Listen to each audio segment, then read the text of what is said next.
What's up, everybody, and welcome to the Atheist Roundtable. And it's UDC. We got a debate going on tonight. Sweaty Eddie, what's up? Yeah, I'm ready, baby. I am ready, man. A boxing match, punches thrown, sweat flying. Yeah.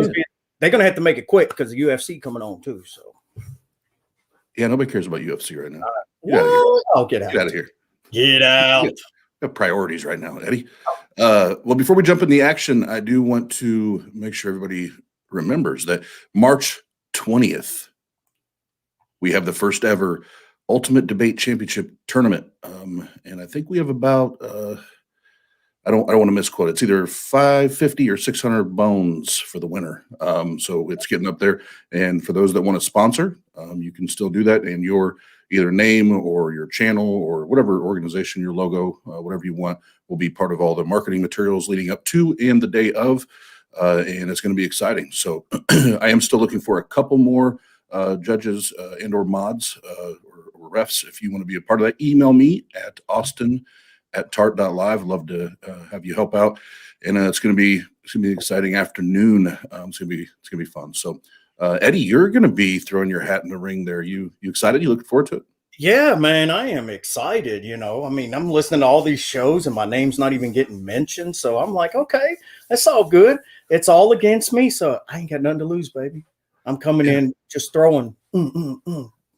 So jab hook. And of course, you gave me the hardest possible bracket ever. You're welcome. Yeah, thank you. Well, let's not waste any more time. Let's get these rowdy fellas up here.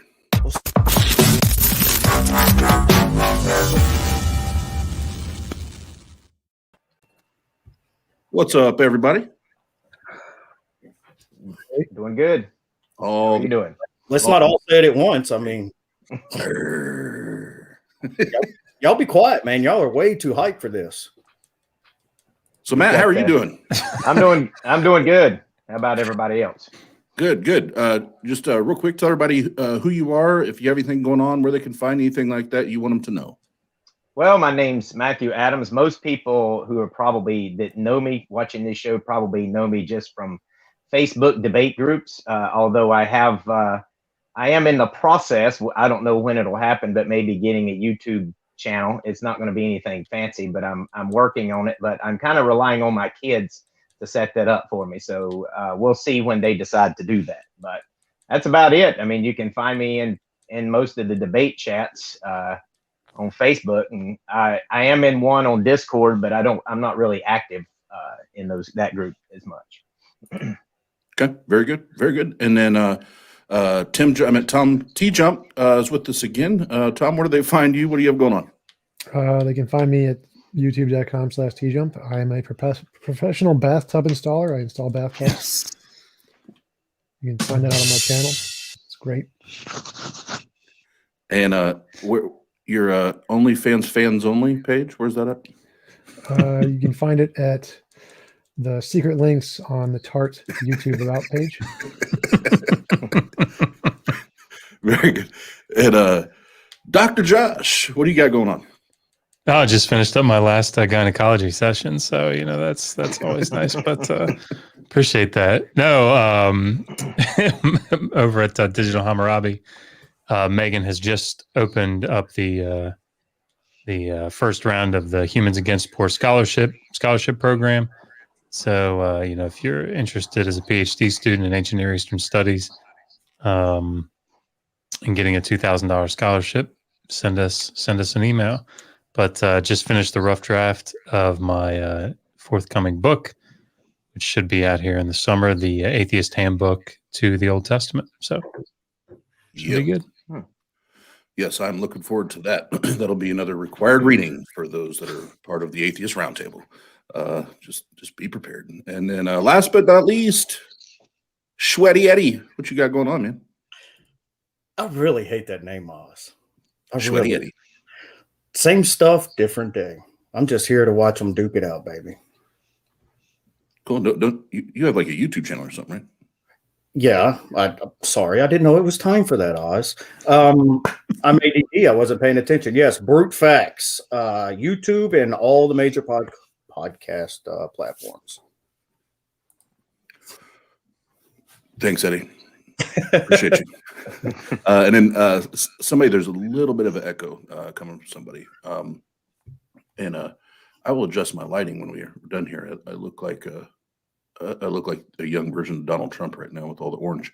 But for those watching and listening, this will be the format tonight. We'll have 10-minute opening statements, 10-minute cross-examination, 40-minute open discussion, and then 10-minute close. And then we'll do a little Q's and the A's action at the end. And then Dr. Josh is the ref tonight, so he will make sure that the debate stays on topic. If he feels like there may be a misunderstanding, jump in, maybe have them steel man or whatever he feels best to make sure everything's going as it should. So as long as everybody's good, the only thing we didn't, and this is my bad, I do this all the time, Matt or Tom, whoever wants to go first, we didn't decide it because this is one that I should have asked backstage, but I didn't, so that's my fault. My dogs are barking. Let's let him go first. Okay. Cool. All right, Matt. As soon as I'll take Eddie and I off screen, and then once you guys come back up, as soon as you start to speak, we will start the timer, and let's get it in.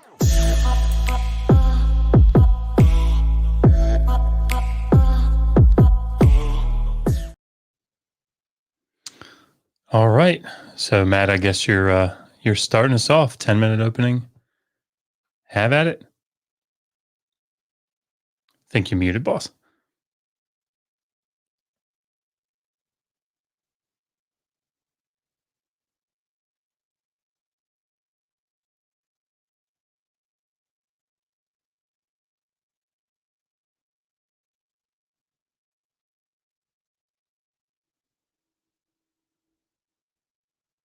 It's not a good start. How's that game going, Tom? It's going good. I've already beaten the hardest difficulty. It's going on my cleanup run to get all the trophies. Is it Contra? Is that what it is? No, it's Darksiders 3 Contra. Because up, down, left, right, BA, select, start, right? That's the... Yeah, for the Nintendo. Did I just seriously date myself? Is that what that is? That's what it is. Yeah. Super Mario Brothers 3. I remember when that came out. That was the shit. I could debate you on this if you want. On what? Oh, Oh, Okay. I have been rescued. Thank you, Matt. Can you hear me? Yeah, I got you. Yeah, the screen locked up again on me, so eventually I'm going to get a better device here to do this with. But sorry about that. But okay, I'm ready. So why Christianity, I believe, best conforms to reality as opposed to atheism. I think Christians and theists in general have a lot of weapons at their disposal to justify their belief that there is God. Arguments like contingency arguments, ontological arguments, cosmological, theological, Occam's razor, moral arguments, existence of consciousness, the existence of theism, the existence of myths and world religions that are pantheistic, deistic, and theistic in nature, which demonstrate what Ecclesiastes says, that God has put eternity in man's heart, but he has not understood it. But specifically, this is about what best conforms with reality. And I believe Christianity stands distinct from all other religions in that it best conforms with reality. First of all, the overwhelming historical evidence for Jesus Christ and his influence on the world and history, including the existence of the church, the Bible, personal revelation of who God is through Jesus Christ, are just two or three major examples. As a Christian, if Jesus is whom he claimed to be, I would expect his influence to be easily observed in our reality. And it is. The existence of Jesus Christ is not even really a serious debate among scholars. They generally agree on a few things that aren't even really controversial. The existence of Jesus died by crucifixion. The disciples were convinced that he rose from the dead. Paul, who was an enemy, later became a Christian. James, the brother of Jesus, became a Christian. The tomb was empty, and the claims of Jesus Christ's resurrection being traced back to the 1st century. The influence of Jesus Christ is so powerful that the Romans adopted the modern dating system centered around the closest estimation to his birth. So he split history. We even can't escape the influence of Christianity on science and philosophy. Folks like Francis Bacon, who was probably best known for promoting the scientific method, was influenced by Christianity. Some of our oldest universities were founded by Christians. Harvard and Yale were Puritan. Princeton, Presbyterian. Oxford University, Cambridge University, St. Andrews, Edinburgh, all had Christian influences in their founding. According to educationstateuniversity.com, many of the non-state founded universities were founded by Christian organizations in the U.S. By 1881, 80% of all schools of higher learning were church-related. Even Christian private schools, college level and below, are often favored for better, richer education than public schools and universities.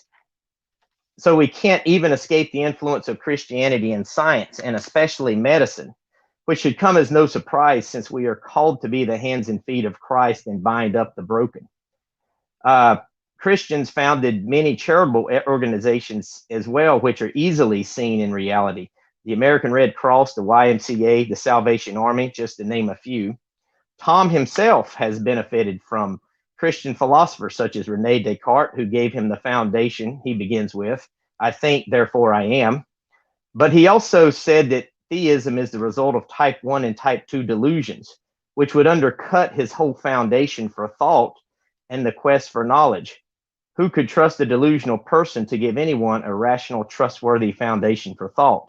But nonetheless, Tom can't even escape Christianity and his own reality of philosophy and science that he values so highly. The influence of Jesus in reality in our modern culture is undisputable. Moral ideas and the way we conduct society through our laws are easily traced to have benefited greatly from the Bible and the teachings of Jesus Christ.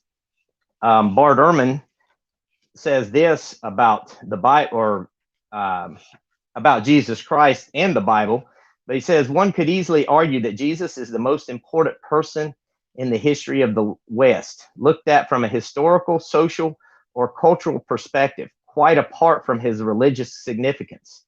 And so, of course, the earliest sources of information we have about him, the New Testament Gospels, are supremely important and not just the Gospels, but all the books of the New Testament. Jordan Peterson, when asked about the existence of God, said this. He said, I'm conditioned, even though he lives his life as he believes in God. He says, I'm conditioned in every cell as a consequence of the Judeo-Christian worldview. And he later says, we are saturated in Judeo-Christian ethics. Jesus made 3 bold statements concerning the future that are easily observed in our modern reality. That he did not come to change the law and prophets, but to fulfill them. For truly I say to you, heaven and earth will pass away, but not an iota, not a dot will pass away from the law until all is accomplished.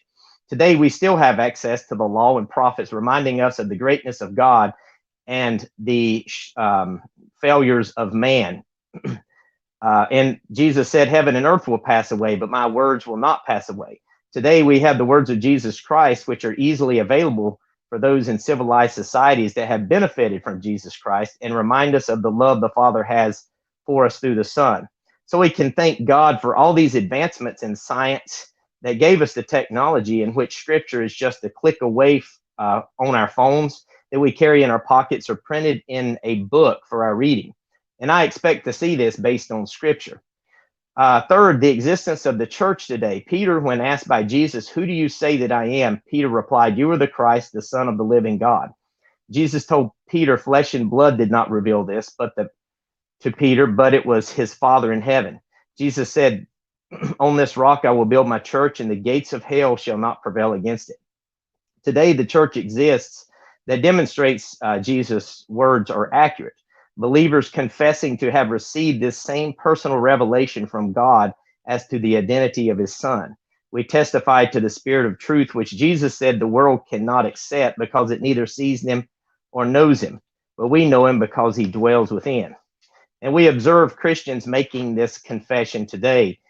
We also observe mocking and criticizing of non-believers, from non-believers concerning the gospel as well. And this would be expected.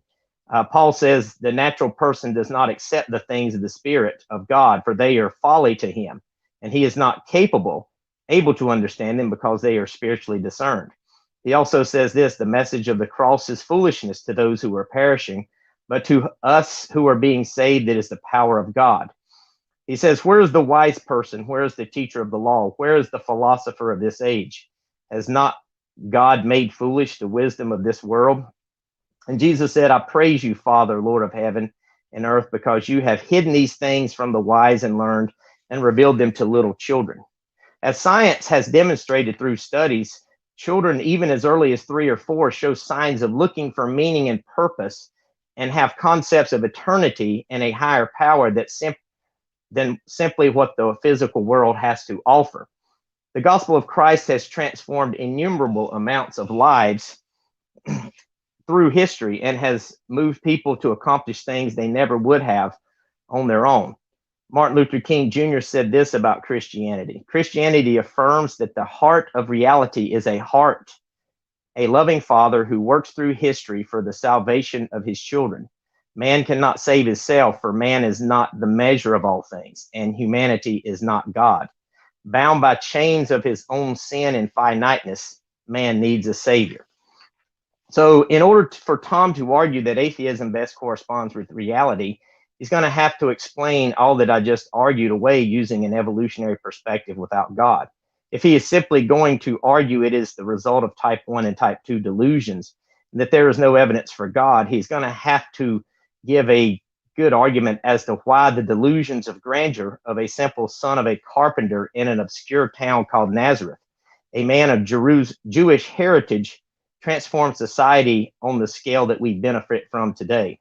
In other words, Tom will have to demonstrate a far grander miracle than Jesus actually being the Son of the living God. And that is my opening statement. All right. Thank you, Matt. And TJump, we turn it over to you. Typing up that last statement because it was so hilarious. Jesus made more of a profound impact in society, is more significant than being the son of a god. So apparently that's All right. So thanks for having me on, guys. Appreciate it. The topic tonight is which best corresponds to reality, science, or atheism? And the answer is clearly atheism. In order to answer the question, which ideology best conforms to reality, we have to have this thing called evidence, which is what we use to differentiate imagination from reality. We have to show that our worldview corresponds to reality. It isn't just something made up in our heads. As opposed to someone else's. And we use evidence to do this. And our best form of evidence is science. So science doesn't say anything about a God. There's no evidence to indicate a God whatsoever, which is why the vast majority of scientists in every academic field are atheists. Everything points against a God. It's more likely just random chance. And asserting anything beyond the science is unreasonable. It's completely made up fairy tale stuff. Like you could say in any gap in science, a fairy did that, or a leprechaun, or a god did that. Is that evidence of those things? No, it's not evidence of anything. Like anyone can just make up a placeholder to fit in that, including scientists. We don't do that because it's not good evidence. So what evidence is that which can differentiate imagination from reality. And what we have to do that is testable predictions. And the thing that can do that is science. And science says there's no God anywhere in anything we've ever discovered or indicated by anything we've ever discovered. All of the philosophical arguments presented by theists can be demonstrably proven false. And if you think they actually work for some reason, we can use them to support naturalistic pantheism, which is a kind of scientific atheism. And it works for that better or equal to a God in every case. So none of the arguments in any way indicate a God, which means so far there's no evidence for God from science or philosophy. Now, no one really cares what scientists in the past believed. The fact that they were influenced by religion isn't evidence that it was true. Like, okay, they believed lots of silly things in the past. Ptolemy believed that the sun revolved around the earth. Does that make it true? No. So the fact that they were influenced by that is not evidence. The fact that there are churches who believe is not evidence. The fact that Jesus made a profound impact is not evidence that it's true. It just means that there's a human who had an impact on other humans, like every profound human in human history and every religion in human history, exactly the same. There's nothing special about that whatsoever. So there's no evidence whatsoever that Jesus or any prophet is connected to any ultimate being in the universe. And the best evidence we have indicates that the fundamental nature of reality is some natural, unconscious thing that's just a force or a law or a quantum particle of some kind. That is the most supported position in physics and biology and chemistry, geology, psychology, neurology. There's no evidence of a soul, no evidence of free will, no evidence of anything beyond the physical material world. So the best conclusion is like, hey, everything we see around us is physical material. Whatever the fundamental nature of reality is probably going to be of the same kind of stuff.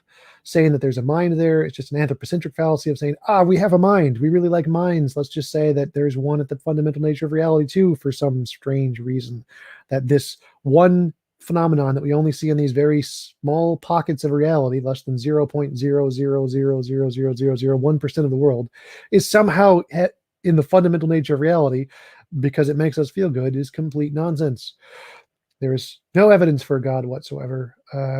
All of the evidence in science says, nope, it's just a natural thing. Amplitude-hedron, emergent space-time, quantum mechanics or something. Those are all significantly better. And so any of the actual theories in physics are better theories that more correspond to reality than religion, which is why all the physicists go with those and don't say anything about religion. To quote Sean Querrell, if all of the cosmologists were polled and they asked, did God have anything to do with the Big Bang? They're all going to resoundingly say no. So yeah, there's no basis to conclude religion and God have anything to do with anything we see in reality whatsoever. The only reasonable conclusion is, atheism, that there's no God. There's no reason to believe in God. Everything we see is natural. It's probably just another natural thing, and I will conclude there. All right. Thank you, gentlemen.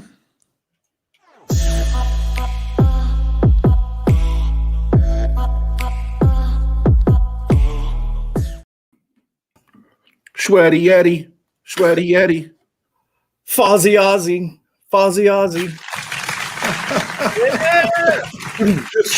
Just because it rhymes doesn't make it funny. It's the Wizard of Oz. Anyway, so usually after the, I say this every debate, but I want to make sure it's clear. Usually the opening statements, people are, laying their groundwork, getting their footing, so to speak. And there's really not much to base off of it other than maybe sometimes you can see if somebody's confident, or like the one debate we had, the guy came in, even his opening statement, you could tell had no idea what he was talking about. He did not prepare, whatsoever. But I don't feel like that's the case here at all. So what I will do is take a quick opportunity here before we bring him back to plug it again. March 20th, we have the first Ultimate Debate Championship tournament, and we have like I'll do a count again tonight. It's between like $550 and $600, so 600 bones for the winner of that. I do have 1 or 2 spots for actual debaters. We had a couple people that some work stuff came up, so they couldn't do it. So I do have, I think it's 1 or 2 spots available, and I have a few spots still for judges and mods. If you'd like to be a part of that, we'd love to have your help.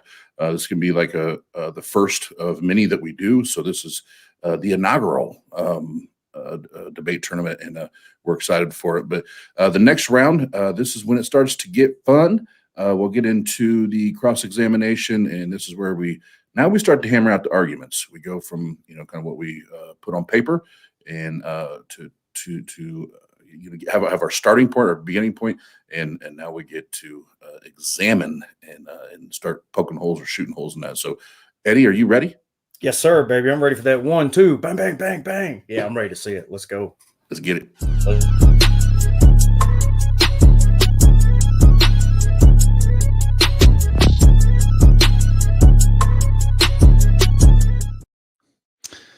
All right, gentlemen. So just so that everything's clear for the debaters and for the audience, during the cross-examination, the way that I like to handle this is, the person that's doing the cross-examination sort of has control. So if they want to cut the other person off and say, that's enough, I'm moving on to my next question, I'm going to give a lot of leeway there.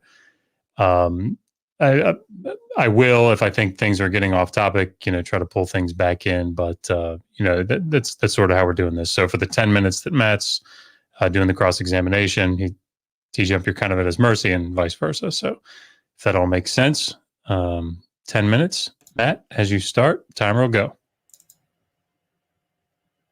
And you're muted, just so you're aware. Okay, can you hear me? Yes, sir. Okay, Tom, if you were convinced the Bible is accurate and that Jesus Christ is the Son of God, would you become a Christian? Nope. If you're a burden of proof man. Okay. In a previous debate, you said the existence of theism is the result of type 1 and type 2 delusions. Is that something you still hold to? Yes, but they're not called type 1 and type 2 delusions, but yes. That was what you had said in the last debate. I don't know. I don't think you really explained. It's type 1 and type 2 errors. It's not a delusion. It's just the wrong Okay. name. It's fine. Okay, you start off with the foundation, I think, therefore I am, which is Rene Descartes. And after Descartes took away all of his previous beliefs and broke down his foundation, in Meditation 3, he came to the conclusion that God must exist. Would you consider that an error or a delusion? Yes. In fact, it's been a named error. It's called the Cartesian circle. It's circular reasoning, and it's literally written about in papers as the example of bad reasoning because it's a circular reasoning, the Cartesian circle. Okay. So do you think it's reasonable for you? Do you think that foundation of I think, therefore I am can be trusted if it can lead someone to circular reasoning? Oh, well, it didn't. So that wasn't based off of I think, therefore I am. What he did was he made a mistake, and he assumed that the I referred to some separate immaterial thing.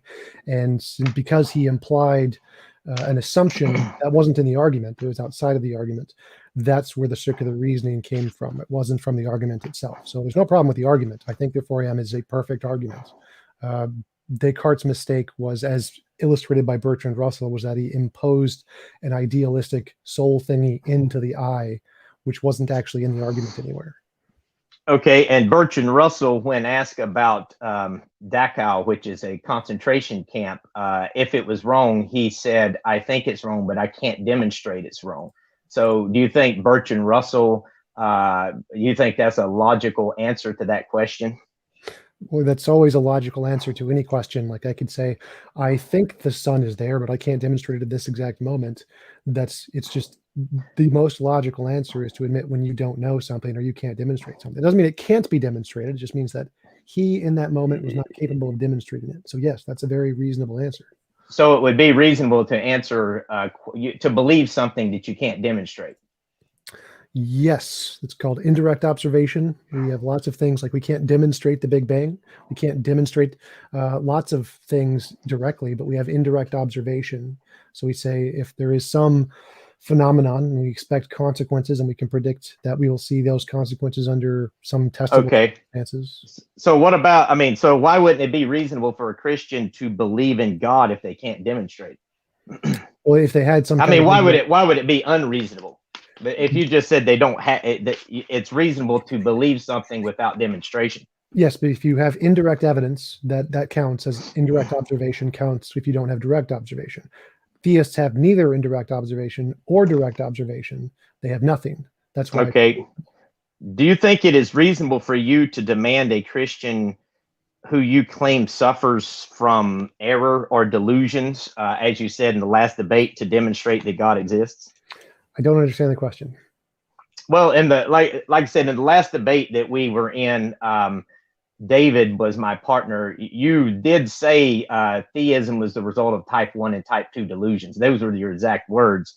And I was wondering, is it reasonable to ask a Christian to demonstrate something that you say is the result of someone who's suffering from type 1 and type 2 delusions? Would it be reasonable to demand that they demonstrate God exists? Again, I don't understand the question. Are you asking if someone is under delusion, does that you should? Yeah, would it be if you think someone is under delusion, would it be reasonable to think that they could give a logical argument as to why they believe?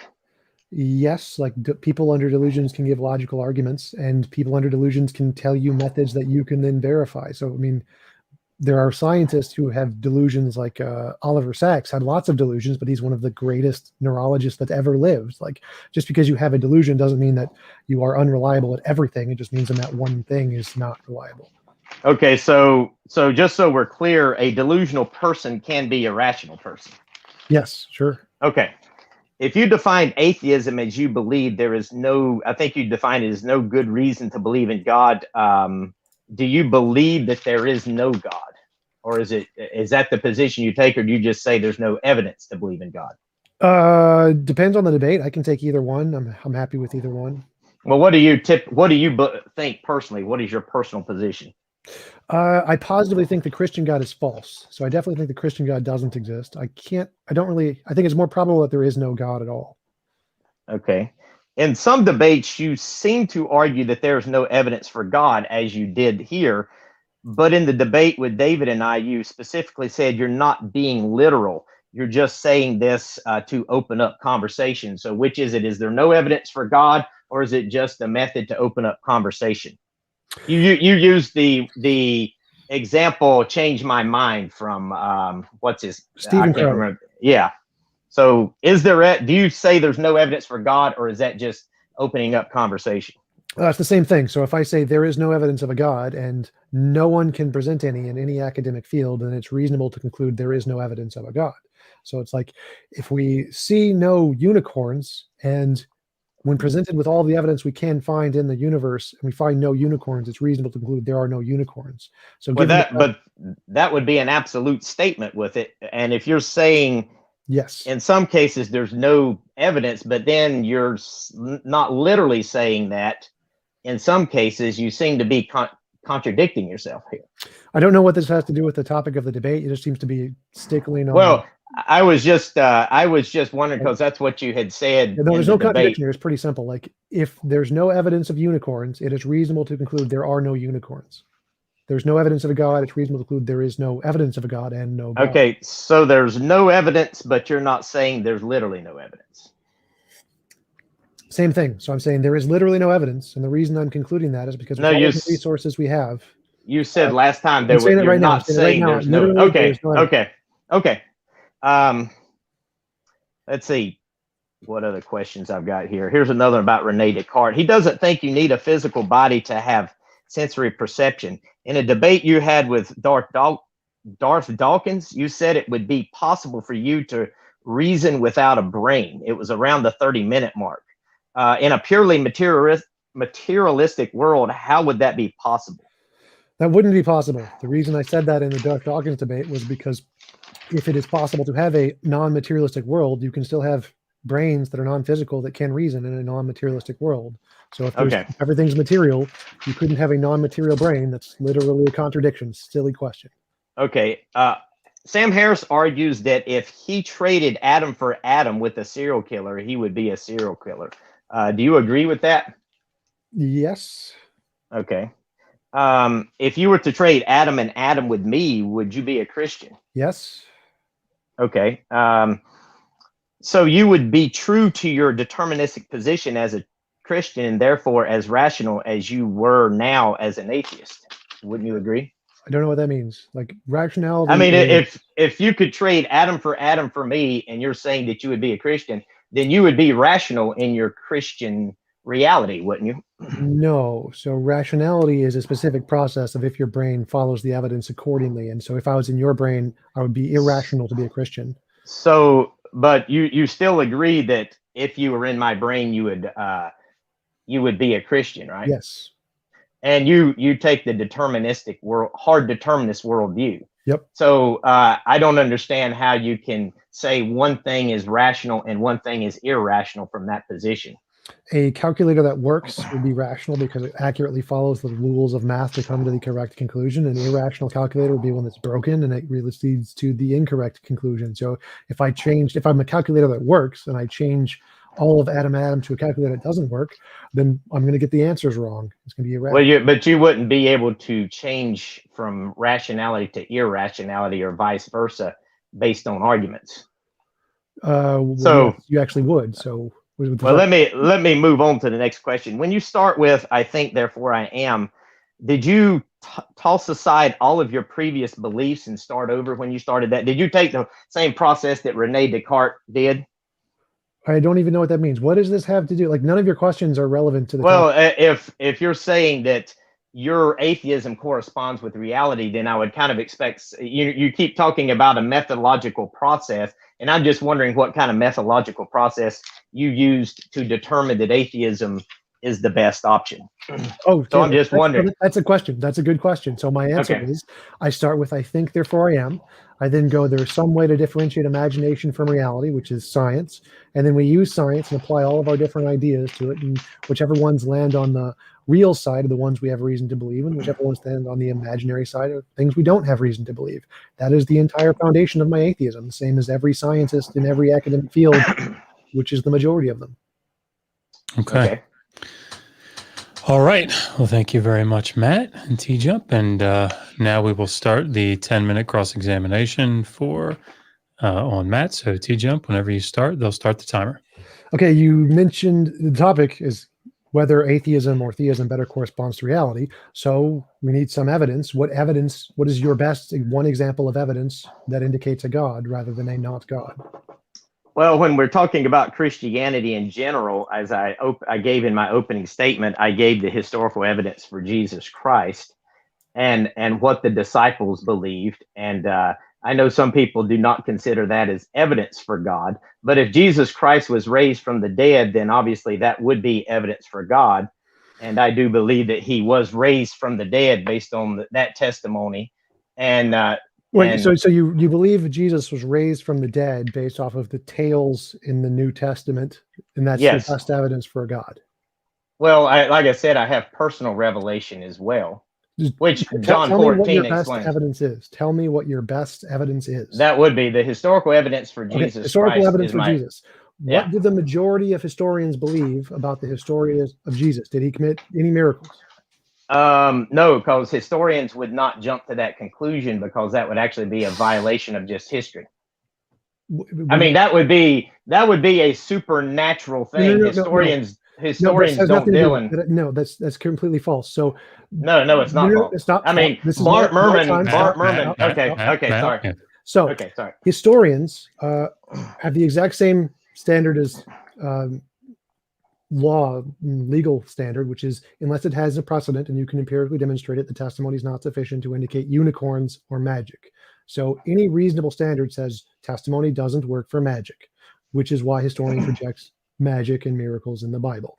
So as you admitted, most historians think the historical testimony is garbage. It doesn't account for anything, correct?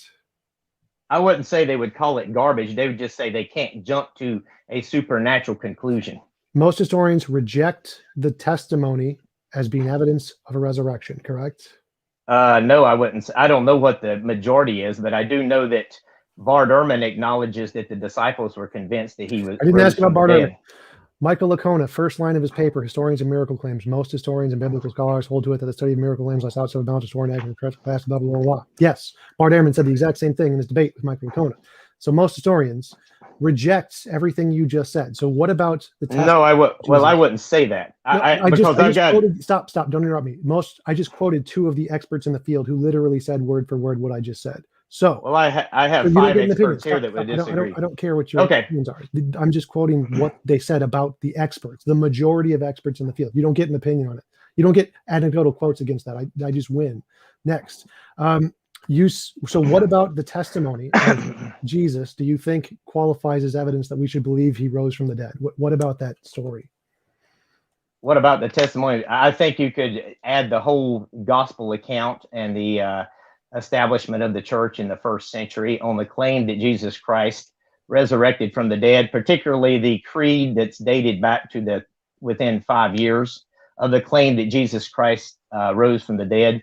Then you can kind of look at the actions of the disciples and historical figures afterwards. Have anything? The actions. What do the actions matter at all? Like the actions don't tell us. Well, I mean, if according to Scripture, you first believe that you don't understand what Jesus is saying as a disciple, and you actually flee and deny Jesus Christ, but then later on, you're being willing to be crucified or persecuted and crucified yourself because of that belief, then you have to be able to explain why people suddenly done such a 180 and went one way to the other. One way. I have no idea what you're saying. So what about them sacrificing life has anything to do with the truth of their claim? There's no relevance to someone sacrificing their life to what they're claiming being true, right? Like someone can say, wait. So someone can say, I believe there are UFOs, and I don't care if you disagree with me. You could kill me. I'm still going to say there's UFOs. Does that make UFOs more likely to be true than someone who says, I'd rather not die, I'm going to say UFOs didn't happen? Do either of those claims add any or take any precedent away from the UFO actually being there? Yes. How? Because if someone were to say I was abducted by an alien, and maybe this alien gave them some sort of information as far as how to conduct their life, and this alien promised to save them or something, and they were thinking, okay, well, I'm willing to die for this and willing to even be mocked and ridiculed, then that would definitely say something about what they believe they experienced. Yeah, but why does that, what do they believe have anything to do with the truth of the thing? Like, is the truth of the UFO more likely to be true because a person was willing to die for it? Or is the truth of the I think UFO? so. What? So if millions of people in Buddhist temples are willing to set themselves on fire for the Buddhist tradition, which is significantly more than the Christian tradition, by your standard, does that mean that they have more evidence than Christianity because more of them are willing to light themselves on fire for their position? It's evidence that they genuinely believe that what they are experiencing corresponds with their reality. I didn't ask about what they believe. I don't care what they believe. I care about what they believe correspond to reality.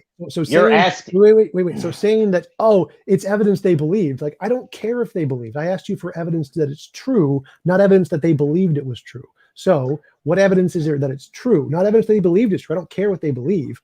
I want to know what evidence you have that it's true.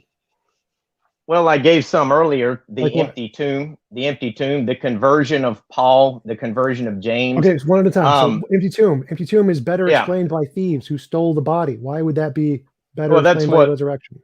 And that's literally explained by Matthew in the Why Gospel would that be of better Matthew. Explained by resurrection? Because you have the disciples, as I said, who fled. You have Roman soldiers put in guard. So how would a bunch of ragtag disciples overpower Roman guards and steal the body of Jesus? And for what purpose? That would be... Romans didn't place guards on tombs. Romans didn't do that. So it's most likely he was thrown in an empty grave. It didn't even happen. But So still, a bunch of thieves killed 2 Roman guards, moved a rock and stole a body, is still infinitely many times a better explanation than magical risen from dead zombie Jesus. That's still more ridiculous than a bunch of people overpower 2 guards to move a rock and steal a body. That's a far simpler explanation. How do you possibly conclude, in what world is it simpler to say the body magically rose from the dead than to say 50 people came and just killed the 2 Roman guards and took the body? Like, how? Well, first of all, when it talks about a guard, it's not just specifically 2 Roman guards. And the Hebrews were given ability to go guard and seal the tomb. So it wasn't like... That wasn't the question. So I don't care. Let's say you have 50 guards. You got 50 Roman elite guards, and you have 500 crazy thief Jewish people, and they kill the guards, the 50 guards, and take the body. That's still infinitely more reasonable than magical zombie Jew risen from dead. How do you conclude that risen from dead here is a better explanation? Well, I wouldn't agree with your premise that you had 500 people who wanted to go overthrow the guards. Scripture doesn't talk about that. That's not the point. That's not the point. So, well, it is if you're going to make up stuff. You can't just make up stuff about what the gospel says. No. The question here is, which is more reasonable to believe? Something that we know is possible, that is physically possible and happens in the world all the time. A group of people hurt another group of people and take their stuff, or steal their bodies and pretend they raised from the dead. So again, the question here is not about specifically about anything like, well, what exactly happened in the history. I don't care. I want to know, in your brain, can you figure out that saying a bunch of people took something from other people is very easy, very simple, very reasonable, and more reasonable than magical dead body rose from the dead? Like if we just said Santi Sai Baba's body disappeared from its grave, it had guards, would you believe it rose from the dead? Or would you believe a bunch of his followers probably took it? Which one of those is the more reasonable explanation? Well, under the context of history, I would say the more reasonable explanation was Jesus rose from the dead. How? Well, that would be quite a bit to get into, and I don't know that I can answer that in just 50 seconds. You just have to give one thing. Like, the whole point here is for you to give one piece of evidence. Okay, right now, I already gave zero. one explanation. You put a group of guards in front of a sealed tomb, and you have, according to Scripture, these disciples that fled and ran from Jesus. There would be no reason for them to all of a sudden say, you know what? You feel that that's less reasonable than magical Jew rose from dead. Like, that shows how weak your position is. I'm saying that is more reasonable than to say a group of these people just decided, hey, we're going to overpower a bunch of Roman guards and pretend Jesus rose from the dead, and then face death and persecution the rest of their life for that. That doesn't even make sense. Magical risen from dead is more reasonable than human psychology. Yes. I'll conclude there. All right. Thank you, gentlemen. The awkward moment.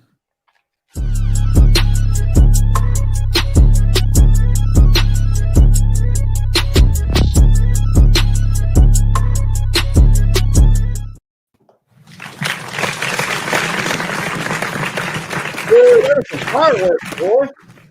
Whoa, got a little spicy. Who brought the Tabasco? Yeah, that's sure right. Can't say that. You Southern rednecks, man. There's certain words that we have trouble with, and that's one of them. Seems there's like a lot of those in your personal little dictionary there, Sweaty Eddie. Yeah, I think I need to slow down on the beer, maybe.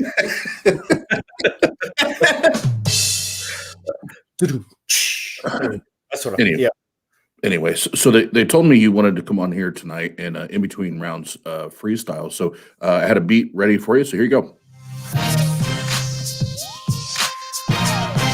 I thought you were going to freestyle. No, man, I don't freestyle. I'm not a rapper. What the fuck was that? See, you have writers and you have rappers. I'm a writer. That's what I do. I can write some mean bars, but when they come out like lines, not bars. So it's kind of like, you're looking for the ball machine. I was talking about hip hop. All of a sudden, you're talking about cocaine, bars and lines. Whoa! I And, was talking about get out of rail. here, Come man. on now. Get out of here. So anyway, back to the debate, Eddie. God, you just messed all that up. So what are your thoughts after the cross examinations? I don't know, man. I don't know. You know, I don't know, man. Well, Tom is very polished, very experienced, very quick, very witty. He thinks very fast.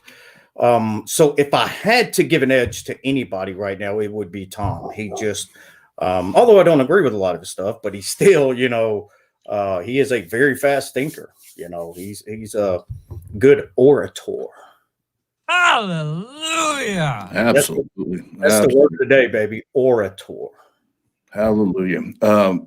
Yes. So what I'm now going into the open conversation, what I'm looking for is which one corresponds with reality.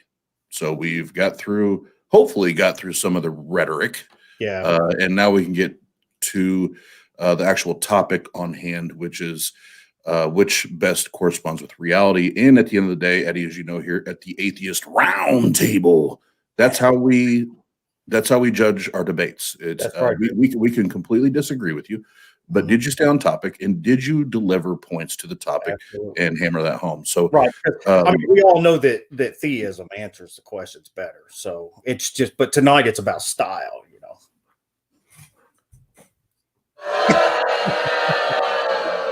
What is he talking about?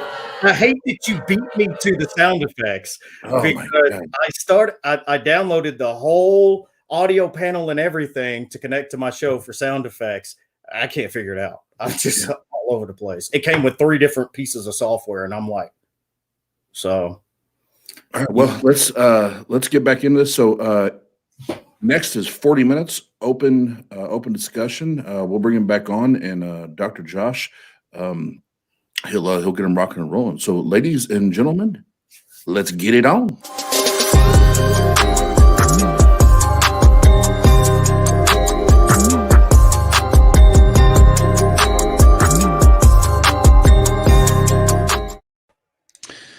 All right. So before we jump into the open discussion, this is maybe more for my clarity than anybody else's. But Tom, would you do me a favor?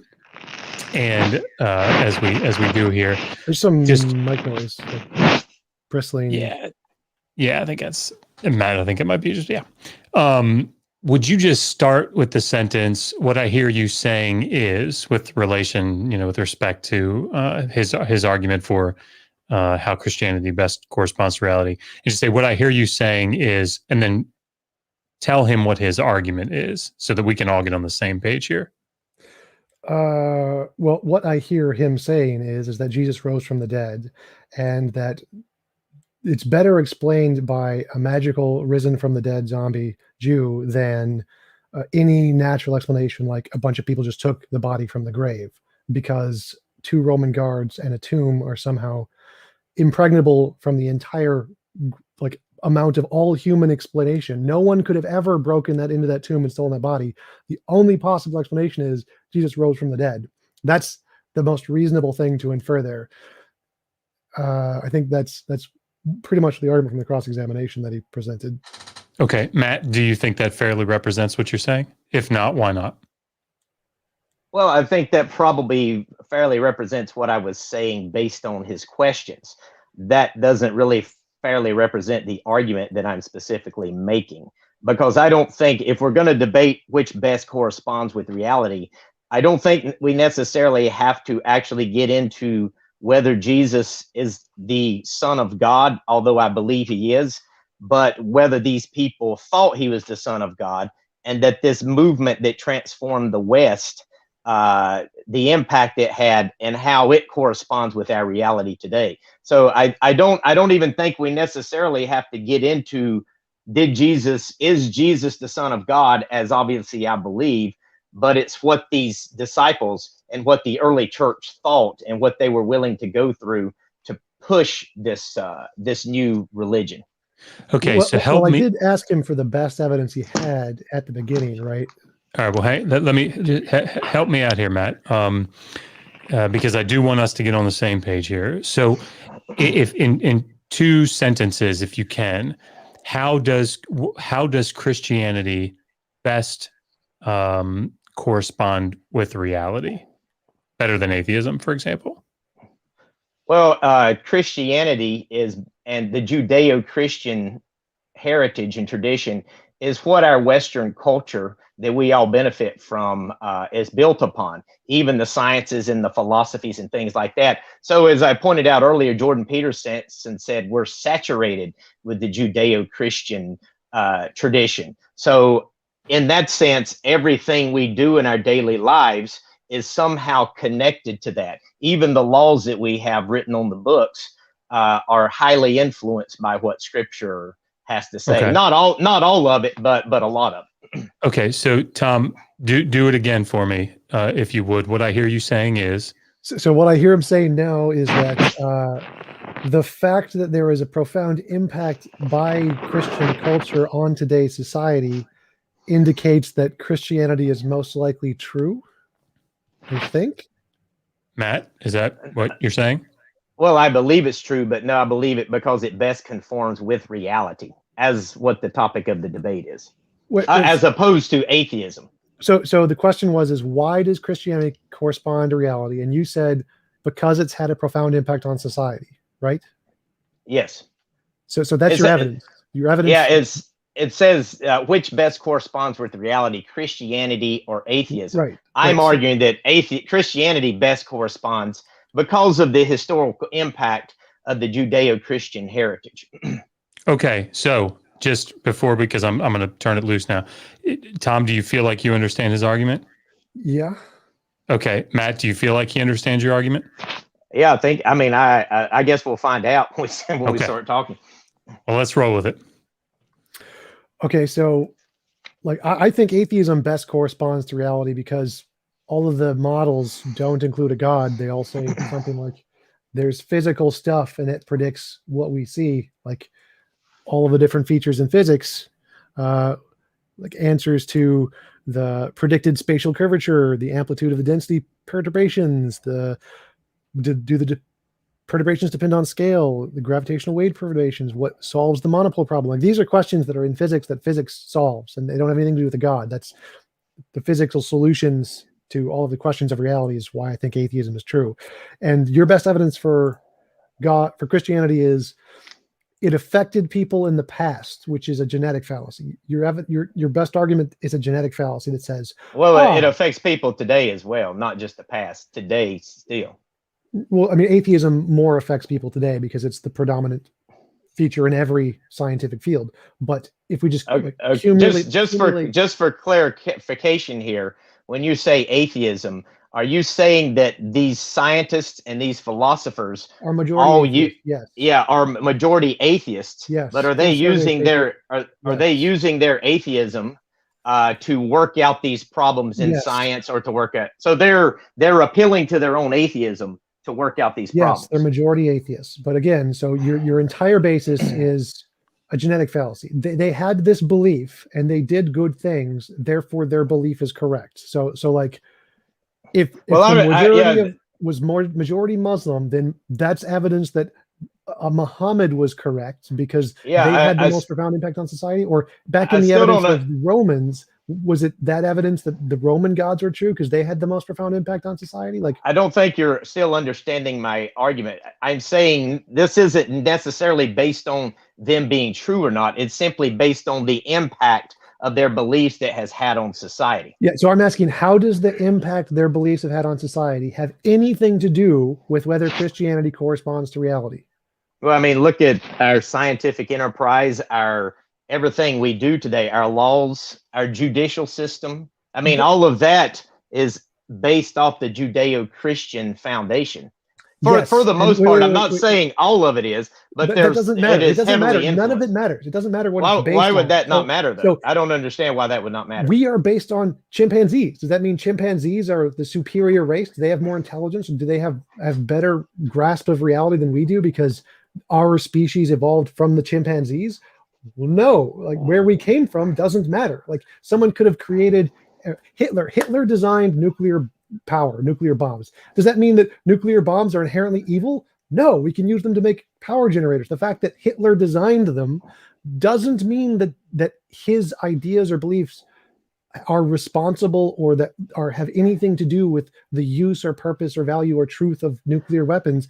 The origin of the thing has nothing to do with what it is or whether it's true. It's literally a genetic fallacy. Like someone could have made a hammer. The first hammer could have been invented to like break rocks. Now we use hammers to build houses. The reason it was originally made, what originally inspired scientists, has nothing to do with the truth of whether or not. Well, let me ask a question just for clarification here.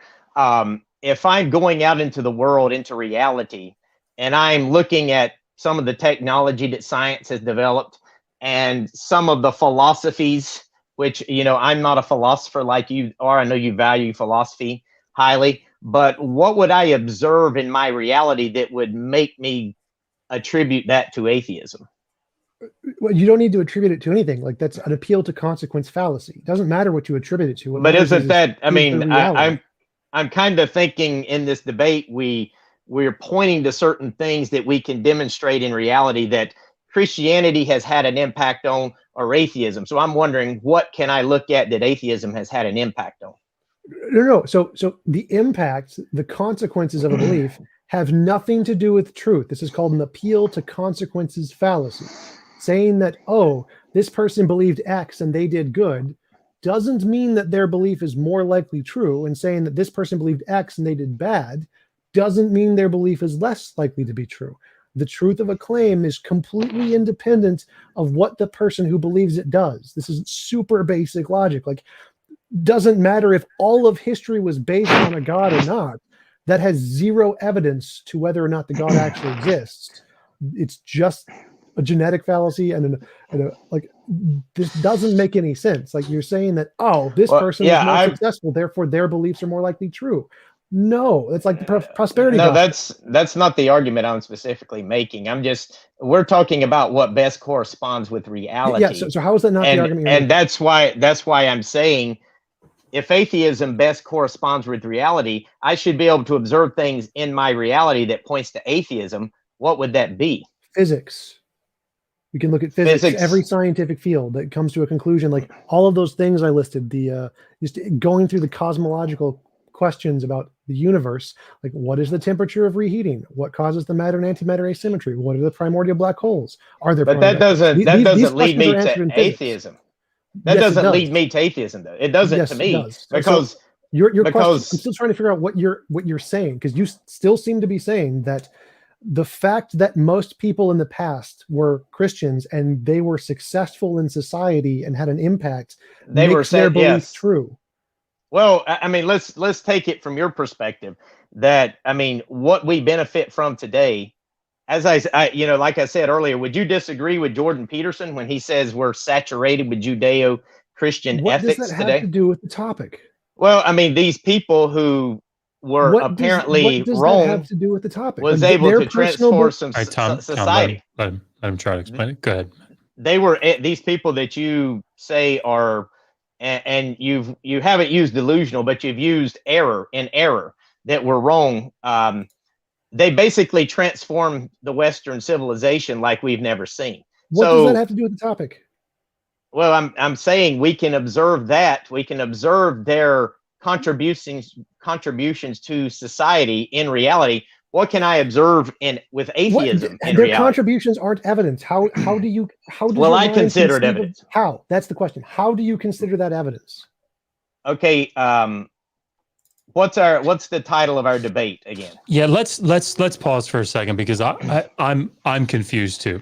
So, okay, Tom, what did you understand the topic of this debate to be? What is it that you're trying to prove or to demonstrate? Whether atheism or theism best corresponds to reality, meaning like which one actually exists. Is there a God that exists in reality, or is there no God that exists in reality? Okay. And so, Matt, is that? Go ahead. What did you anticipate the debate was? Well, I'm reading the title there, which best corresponds with reality, Christianity or atheism. I think Tom may have misunderstood and went with theism versus atheism, but it was Christianity versus atheism. I don't know if that was a misunderstanding on your part or let me what. say it again. So the question is there a Christian God who exists, and does that correspond to reality, or is there no Christian God who exists, and does that correspond to reality? Those are the questions, right? Which is there a Christian God who exists, or is there no God who exists?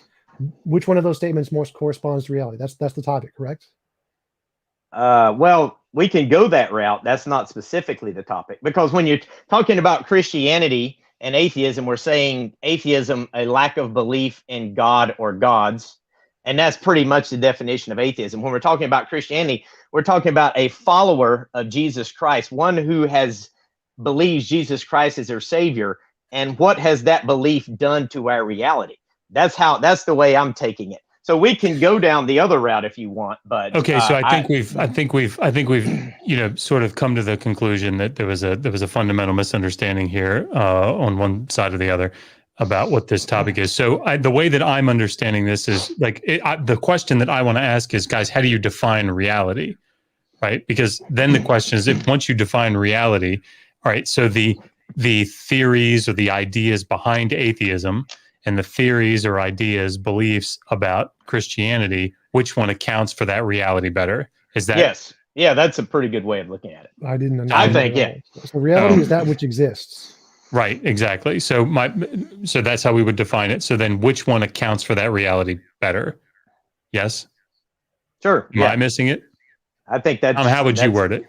Well, I mean, so when we're saying what accounts for reality or what corresponds to reality, we're saying what accurately describes all the facts about reality. So like yes. Physics does physics really well. But I don't see how his interpretation has anything to do with the topic. So he's saying that people believed in Christianity, they did good things. Like, okay. So, I mean, that would be the topic. If we were discussing like which had more of an impact on history, on science over time, then we could say, yes, Christianity had more of an impact on science over time. Just like in India, Hinduism had more impact on science over time in that country. So, but I don't, what does this have to do with reality? Like saying literally that lots of people believed in the past, like most Christians invented cow herding because they were the ones alive during the time, or most Christians did chicken farms. They invented chicken farming. Does that have anything to do with the truth of reality? No, I don't. Well, just clarify, you were bringing up earlier physics, and most people were atheists in physics, yes, and scientists, yes, kind of attributing that to atheism in reality today. So you're basically doing the same thing I was doing earlier. No, I'm just saying that the theories don't. I mean, that's how I took it anyway. Then you interpreted it incorrectly. The reason I'm referencing the consensus of experts is because the theories that best explain reality, that best correspond to reality, have nothing to do with a God. That's okay. The evidence there. Just to clear up my position on the consensus of experts, I know that you use that a lot. As a Christian, I don't necessarily go with the consensus of experts. I mean, one of the underlying teachings of Christianity is the consensus of experts can be wrong. I mean, it was the consensus of religious scholars and experts that put Jesus to death. Focus on the topic. Focus on the topic. Okay, so, I'm just clarifying that just for you, because that's not really something that I reject the consensus of experts in every academic field. I don't reject it. It's just not my final authority, so to speak. That's fine. So again, why do you keep saying that most Christians in the past who invented science were or most people who in the past who invented science were Christians? Like what do you think that tells us about the world? Well, I don't know if I would say most of them were scientists. I think Christianity had a huge impact on science. It tells us about the world was that they believed that there was some sort of consistency in the world in which they could use this scientific method to test this consistency. And I believe they understood that this consistency came from their belief in the existence of God. I don't care about their beliefs. Tell us something, what it tells us about the world, not their beliefs. I don't want to know what this tells us about their beliefs. I want to know what this tells us about reality. Well, it tells me that Christianity saturates reality. The belief in Christianity saturates reality? The belief in God and through Jesus Christ, his son. So I mean, but the belief has nothing to do with the truth. Like everyone could believe and still be wrong, right? Yeah, I mean, have you heard? I'm sure you've heard. It used to be very common. I don't know if it's so common today. But it says, "You will know the truth, and the truth shall set you free." That was one of the. Everyone can believe and be wrong, correct? Yes. Okay. So You can have beliefs that are wrong. So why does the fact that lots of people in the past believed in Christianity have anything to do with whether Christianity, like the actual Christian God, exists in reality, or do you admit these are two separate things? Ask that question again. I'm not sure if I follow. Does the number of people who believe in the Christian God and had an impact in society, that is a different question than whether or not the Christian God exists. So, yes, correct. Everyone could believe, and they could all be wrong, and the Christian God doesn't exist, correct? Correct, yeah. So when we're asking which corresponds to reality, we're not asking which people has the most beliefs. We're asking, does the Christian God exist? Because if it doesn't, atheism corresponds to reality. Yeah, if the Christian God doesn't exist, then atheism would correspond with reality. Right. So you need to show that there's some reason to believe the Christian God exists, correct? Well, I mean, like I said, this wasn't. I don't think this is a debate on the existence of God. I mean, that wasn't how I framed the debate. How I came into it. Okay. What do you think the debate is about? It's which best corresponds with reality, atheism or Christianity. What does that mean to you? It means that if I'm living my daily life, going about my daily business, doing everything I say, then I expect to see certain things in reality that would more correspond with one over the other. You can't use correspond in the definition of correspond. So do you mean by which better corresponds to reality, which more people believe? Well, I mean, you could go that route. I mean, if we're going with consensus, I'm asking what you believe, what you mean by this term. No, that wasn't what I was going with. Okay. I was going simply with the influences of the Judeo-Christian I want to know what tradition. You mean by the phrase. I don't see how that's so complicated. I mean, I think Josh kind of understood it earlier. I didn't understand what Josh said. So let me see if I can ask a question that will maybe clarify again, at least for me. So before, let's go back to like 1000 BCE, right? So before Christianity, before there's really any serious influence that anything to do with Christianity at all. Mesopotamian religion was the predominant thing in the ancient Near East, right? Or at least in Mesopotamia. So would you say that like Enlil and On, then these other Mesopotamian deities, that Mesopotamian religion would have corresponded to reality, Matt? Yes, I would say that their beliefs in these multiple gods and the influence it had on their culture corresponded with their reality. And I'm not saying if that's true or not. Now, in the biblical narrative, it's open about all of these multiple gods in ancient Mesopotamia and stuff. And that's why God called Abraham out of there, away from those other gods. So, yeah, I would say that corresponded with their reality. And so, then 50,000 years ago, when they were predominantly Neanderthals, did atheism best correspond to reality because there were no religions? Well, I mean, from what I'm told, that when people didn't understand anything, they filled God in with the gap. So absolutely not. Atheism wouldn't correspond with anything. So dogs don't believe in God. So back before we had these religious ideas, did you say dogs don't believe in God? Yes. So I'm saying prior to humans, dogs are atheists. Prior to humans, back when we were apes, tens of thousands of years ago, was atheism what best corresponded to reality? Well, I don't think that we would want to go down the evolutionary route, because I don't accept evolution in that. Hypothetically, no, I would not say that. Well, if you just defined what best corresponds to reality as me looking around my world and seeing what beliefs most people have, and back then most people had the belief of not God, then that's how do you know they had the belief not gods? I mean, based on our based on the earliest, doesn't matter. Hypothetically. Well, hypothetically, I mean, if it's an incorrect hypothetical, why should I entertain it? Because this is just testing your definition. So testing your definition. Okay. So most hypothetically, 50,000 years ago did not believe in a God. So by your definition, 50,000 years ago, atheism better corresponded to reality. I mean, it depends on how you're defining atheism. But I suppose if you're going to say atheism is simply a lack of belief in God, then yes, that would be correct. How about hold on. How about just hang on. In 500 years, Islam has. Josh, I want to go in order. Go in order in this one. So 6,000 years ago, the majority of people were Hindus. Was Hinduism the most correspondent to reality 6,000 years ago? Yes, you remember when I was. Well, you're saying Hindu, but hold on. I mean, do you remember my opening argument?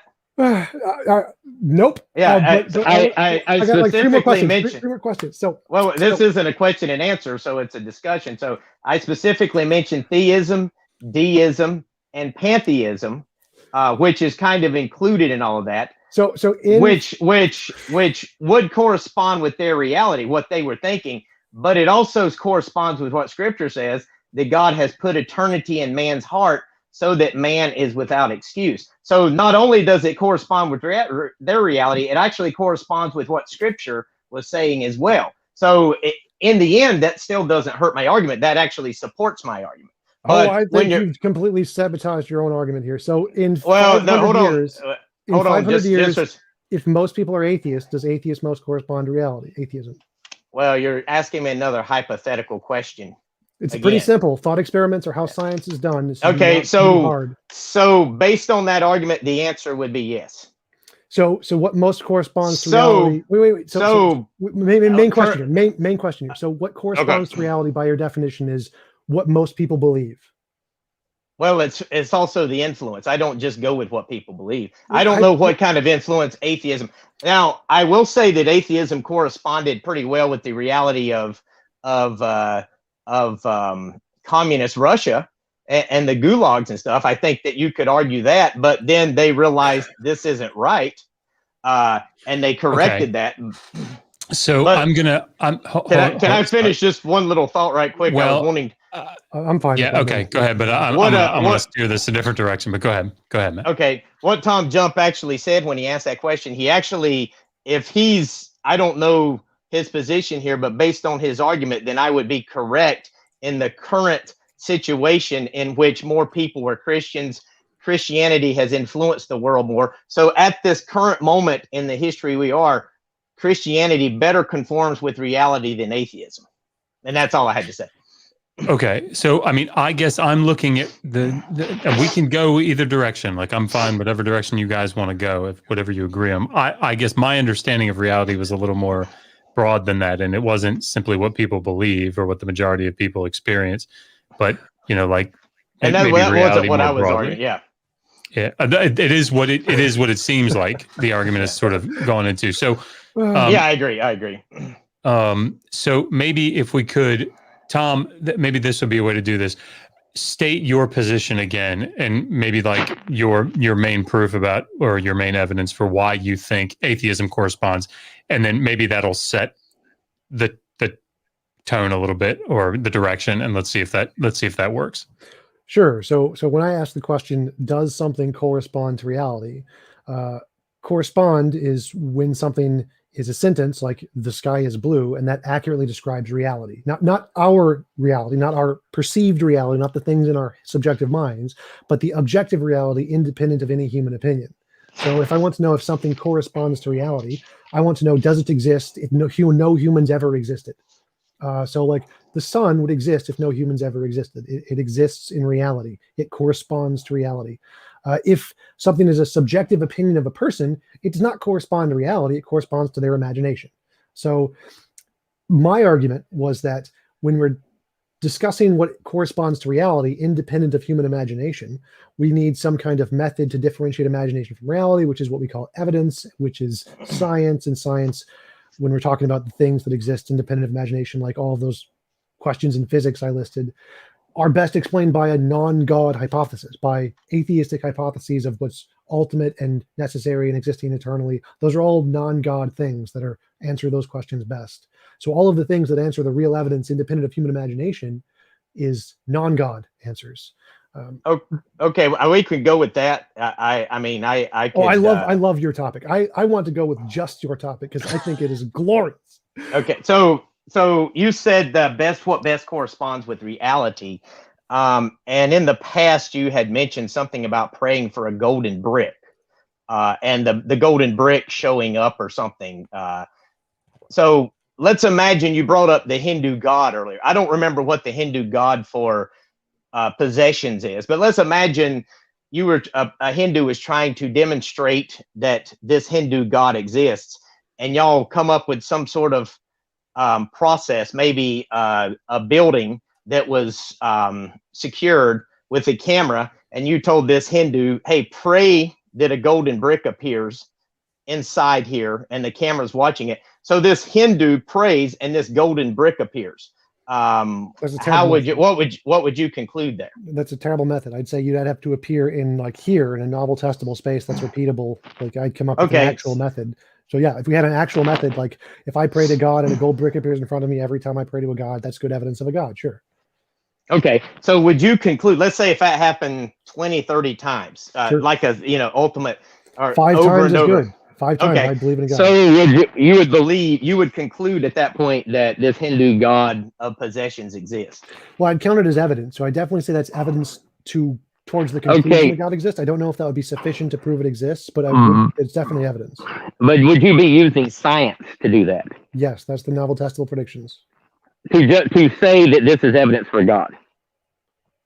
What? But, I mean, because science, from my understanding, is basically demonstrating what the physical world, we test the physical world and we come to these conclusions on the physical world, but science isn't going to deposit, oh, this is evidence for God. Science would just say, well, this thing is shown up, we can't explain it, and therefore we don't know the answer yet. You're saying science wouldn't do that? No, science works very simply. It's novel testable predictions. So if you have a hypothesis, you say there's a God, and you say if I pray to a God and a God appears, or a gold brick appears, science would conclude that's evidence of a God. So science would conclude the same thing about ghosts or goblins or magic. Like you think scientists do tests for these things all the time. Like there are tons of peer-reviewed papers for non-physical things. These exist. You think the scientists would conclude because this brick appeared over and over and over again, this is evidence for the Hindu god? They would write that in a paper.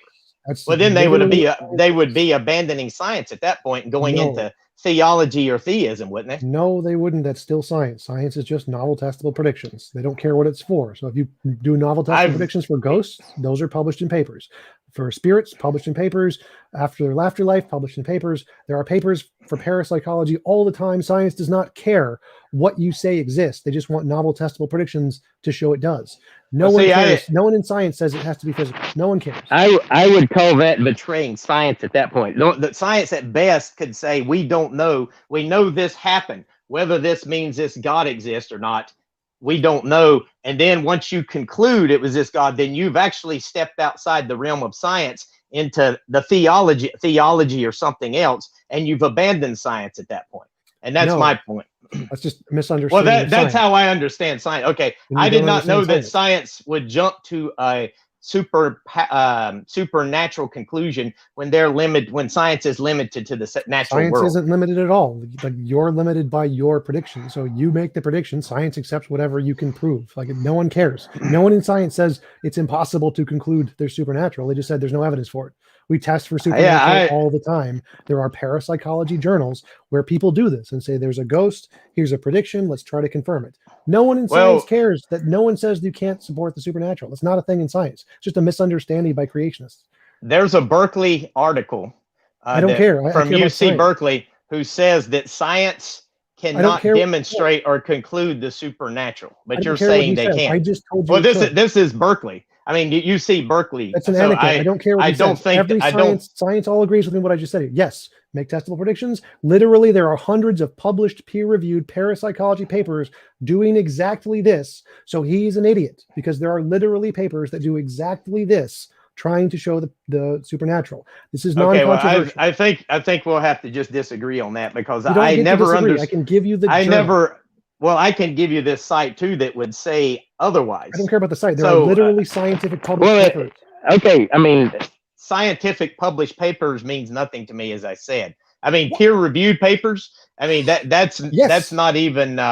That's actually I have a Vox. Actually, December 2015 Vox article. Basically said, let's stop pretending that the peer review process even works. And scientists did tests on previously peer-reviewed papers and found that 90% of them could not be duplicated. Stop. Your question was, if we do these testable predictions, would scientists conclude there is a God? The answer is yes. We know this because there are published papers who make the conclusion, here is a ghost or here is a spirit based on these testable predictions. That is literally a thing in science. So you're saying that science has demonstrated supernatural before? No, those are the conclusions based on the hypotheses. So it is a conclusion. They would conclude this if you got positive results. They did not get positive results. Therefore, they did not conclude that. So that's how science works. Okay, well, I guess that's something I did not know, because I did not know science would deposit a supernatural explanation for something that they couldn't answer. Yeah, there's dozens of studies on prayer studies too to say that if prayer worked, they conclude a God. Like if you could pray and heal someone's arms, I know that there's scientific all the time. Well, I know that there's scientific studies that say prayer is beneficial, but they didn't conclude that God exists in that. Well, no, they all, like exception of two, they all conclude it's non-beneficial, and one actually concluded it's negatively beneficial, so it has the opposite effect. All of the studies show it doesn't work, but they would conclude a God if it didn't work. That's a different debate topic, but there are studies that show that it was it's a different debate topic. You can find a list of them all on Wikipedia, the miracle prayer studies. They don't work. Yeah, I actually debated that topic on the Empathetic Atheist show. Science is happy to admit a God and supernatural. No one says it can't be. Okay, well, here's another problem. Once you get to this point, you haven't presented a first problem yet. You've just presented misunderstanding. So what's the first problem? You said that anything could be deposited that can be deposited by a supernatural explanation, you could deposit as a natural explanation. Yes, it's called post hoc reasoning. Yeah, so if you got all of this evidence through this brick that suddenly appeared, why would you not just use a natural explanation for it? Because it's post hoc. In science, there's this thing called post hoc rationalization. It's where you take all the evidence you see and you explain it away as a different hypothesis. That's always less supported than the one that predicted it before we knew. It's called underdetermination. So are you saying that you're doing the post hoc? I'm not.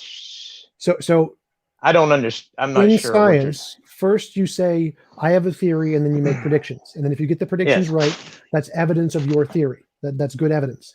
Then another theory can come along and say, well, I can explain that this way. That's not evidence for the second theory. The second theory doesn't matter. They have to predict something new. You made the novel prediction. You have good evidence. They just explained away all the past stuff. That's called post hoc theorization, not good evidence. So if you predict a God, you say, I think there's a God. I predict a gold brick. You see a gold brick. Good evidence of God. The fact that I could post hoc explain it and say, it was aliens or something, that would not eliminate your hypothesis. Your hypothesis would still be the most supported because you can make the testable predictions before we know them. And I didn't. I just explained them after. So let's get back to the example of the brick. We got everything has met the criteria that you're looking for, and then scientist concludes, well, this is evidence for this Hindu god of material possessions. But you said, I don't know if you said it today. You may have said it in the earlier debate. You said anything that a Christian can deposit as can use God to explain, you can explain naturally. So how would you explain naturally these bricks suddenly appearing over aliens? I just said that.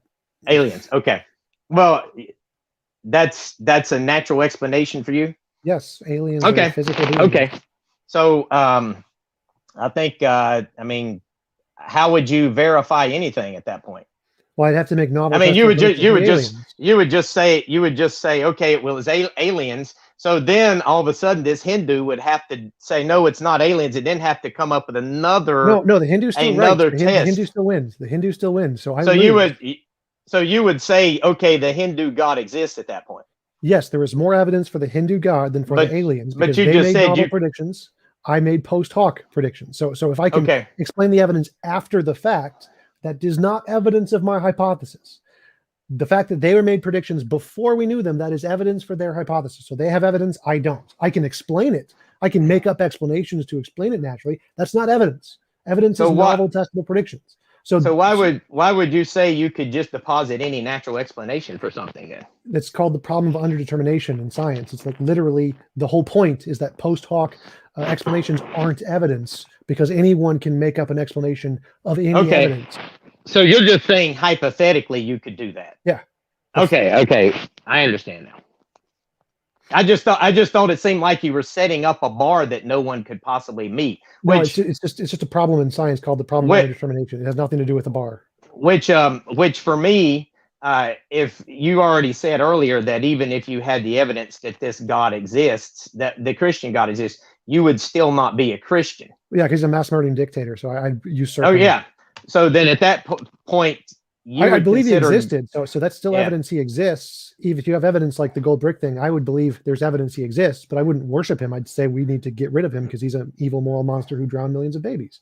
So But that, my then you worshiping would him and acknowledging he exists are not the same thing. Like even the devils in Christianity know God exists. They just don't worship him. So you can, those are two separate topics. So why would you think it would be better for you to believe that a God you consider immoral exists as opposed to just lacking belief in God? I mean, if evidence, I would base it off of the evidence. Yeah, but what you would consider that immoral because basically God would be coercing you at that point. So I mean, I have no idea what you're saying. If there's evidence like the gold brick thing, then there's reason to believe God exists. But if the Bible is true and God drowned millions of babies, that's reason to think God is immoral. So I think God exists and he's immoral. Those aren't contradictory terms.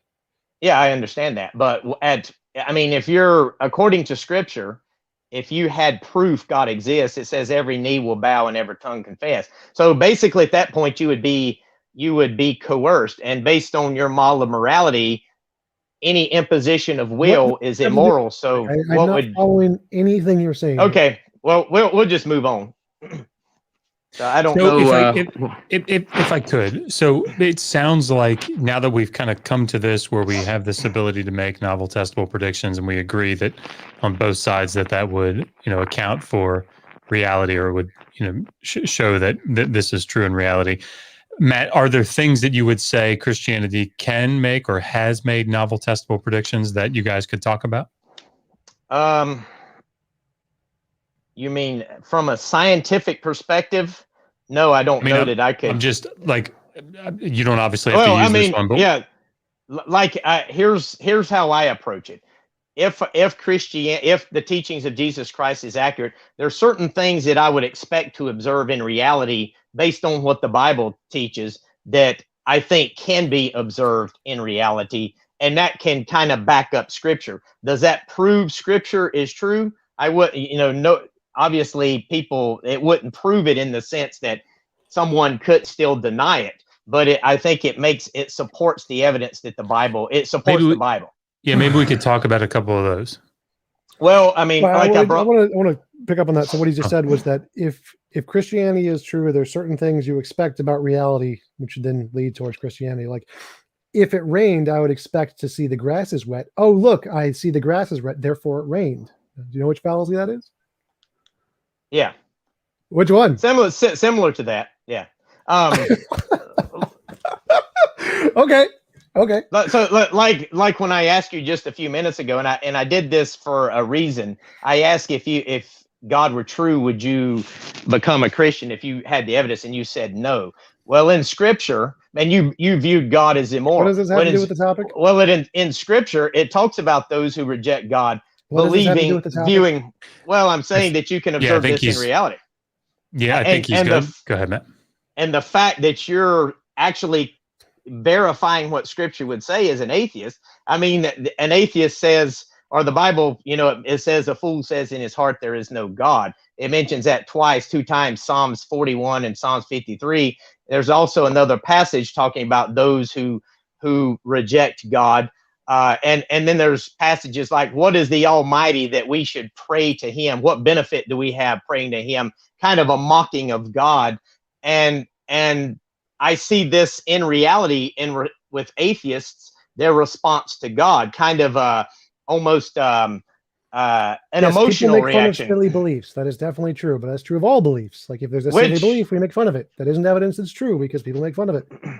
I think what he's saying is, and just so that we're all clear, I think what he's saying is that the Bible, in a sense, predicts that atheists will take this position, and so atheists are taking this position therefore that's evidence. What? Yeah, Is that right, Oh, Matt? mind blown. Yes. Not everyone accepts the position. Oh my God, magic. Well, it's the reaction to the position that I think is even more Nobody that knew. supports No, it. nobody Like, knew. Wait. So nobody Well- knew that if you introduce a new idea, people are going to ridicule it. Never happened in any human history ever before. Not in ever. It's the first time ever. Christianity was the first introduced idea that people made fun of because they thought it was dumb. Never happened before. No history of that prior to the Bible. well, Nope. it doesn't refute the Bible is my point. It supports the Bible. Whether it happened to other things, it still supports the Bible. The sun will rise tomorrow, and that is written in the book of the Another- Spaghetti Monster. Another one that Predict would things that are known about human psychology, like by everyone in every society. well, I mean, there's Let's just ignore articles the out six-day there. creation and the incorrect timelines and all of the factual falsehoods about history. But but hey, it predicts some people won't believe it. I and think ridicule you're it. kind of gish galloping here and trying to avoid the topic. Well, it's just one topic, so I'm staying on topic. here. So you were talking about reality. There's studies that have shown that, and actually David brought this up in the last debate, that atheists become emotionally aroused when daring God to do terrible things. And then there was some studies where scientists have looked into atheism and argues atheism is psychologically impossible because of the way humans think, because humans are naturally drawn to kind of consistent Okay, he's religious wrong. or So I don't care what he says. He's supernatural wrong. I'm an thought. atheist. I just disproved your point. So I can just annihilate your entire argument with one line. Psychology isn't evidence. You can't say people believe, therefore it's true. Or people So don't believe, therefore it's true. You don't consider psychology whatsoever. It's not evidence of metaphysics or ontology. No amount of So- people believing is evidence that it's true. Most people believed the world was flat. It was not more likely to be true the world was flat when most people believed it. It's not evidence that reality is with or without a God, depending on how many people believe it. The belief is not evidence. So when That's all of the evidence you presented is some people believed. Like, that's nice. That's not evidence. So when Oxford done this study where they looked at people through all walks of life and seeing about beliefs and traditions and stuff like that, and they found that children even as early as 3 or 4 naturally are looking for purpose and meaning that this life, an evolutionary worldview, doesn't have to offer. Would that not be evidence that No, there that's is evidence of type 1 and type 2 fallacies that we literally know about in psychology. delusions, as Type you 1 and said? type 2 errors. So you believe the whole Judeo-Christian Western civilized ethics that we are built upon is built upon type 1 and type 2 errors. Yes, every society, Okay. every human has ever built is based off of their societal evolutionary baggage that they made up to try and help them survive, obviously. So at that point, there's just no importance for truth whatsoever.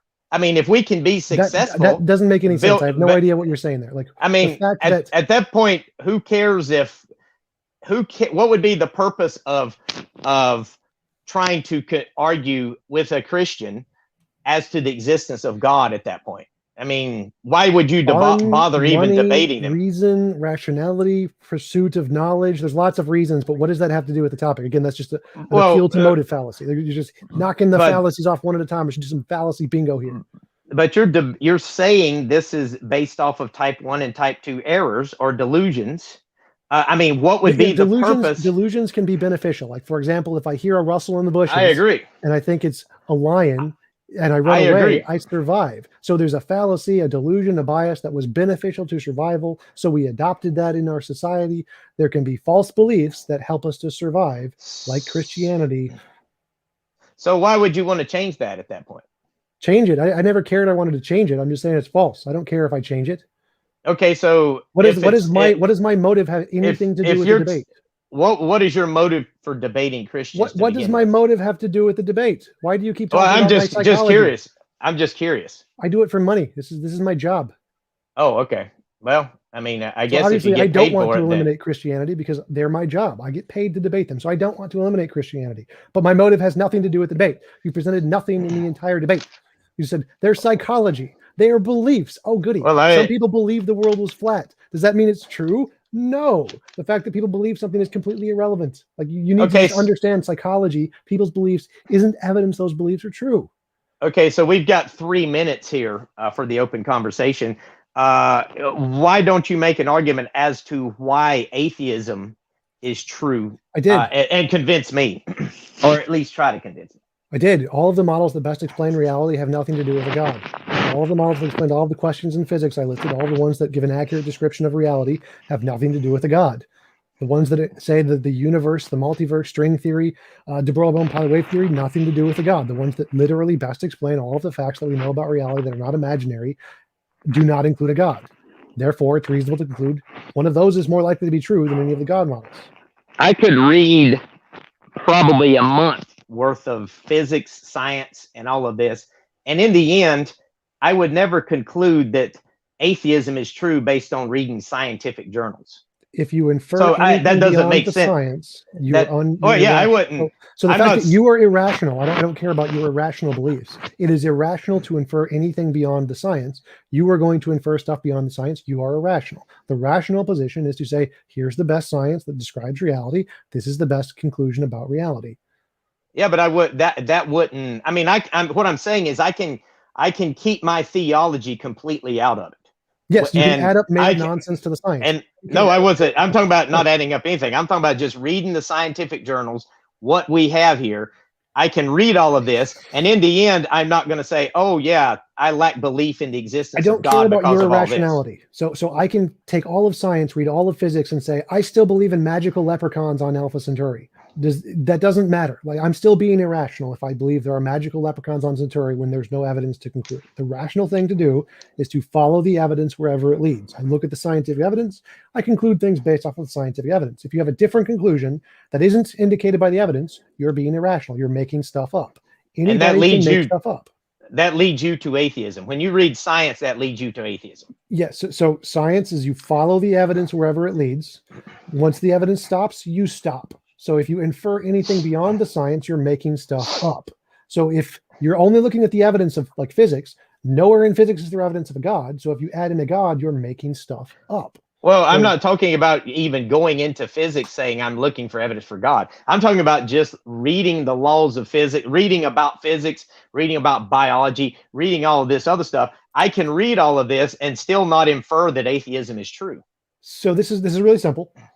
If you have evidence for one dog in the backyard, you could always conclude there's two dogs, but the only evidence is that there's one. And so you say the reasonable position says there's one dog and I'm going to stop at one dog. That is the reasonable position. To infer there's another dog is unreasonable. You're inferring things beyond the evidence. That's making stuff up. So if you're looking at science, you stop where the science stops. That's the laws. Okay. I mean, you don't add a God there. If you add a God there, and I would not add atheism either to it. That's my point. Atheism isn't adding anything. It's just saying that's all there is. There's the laws, and we're stopping. No, atheism is a lack of belief in the existence of God. Right. It doesn't say anything. I don't. We're not believing in anything beyond the laws. The laws are it. Okay. I mean, like I said, I could take that just a scientific explanation and not say that atheism is true. No, I wouldn't make. I could be completely neutral on it and still not lead me to atheism. But I think the time's up here. Thank you, gentlemen.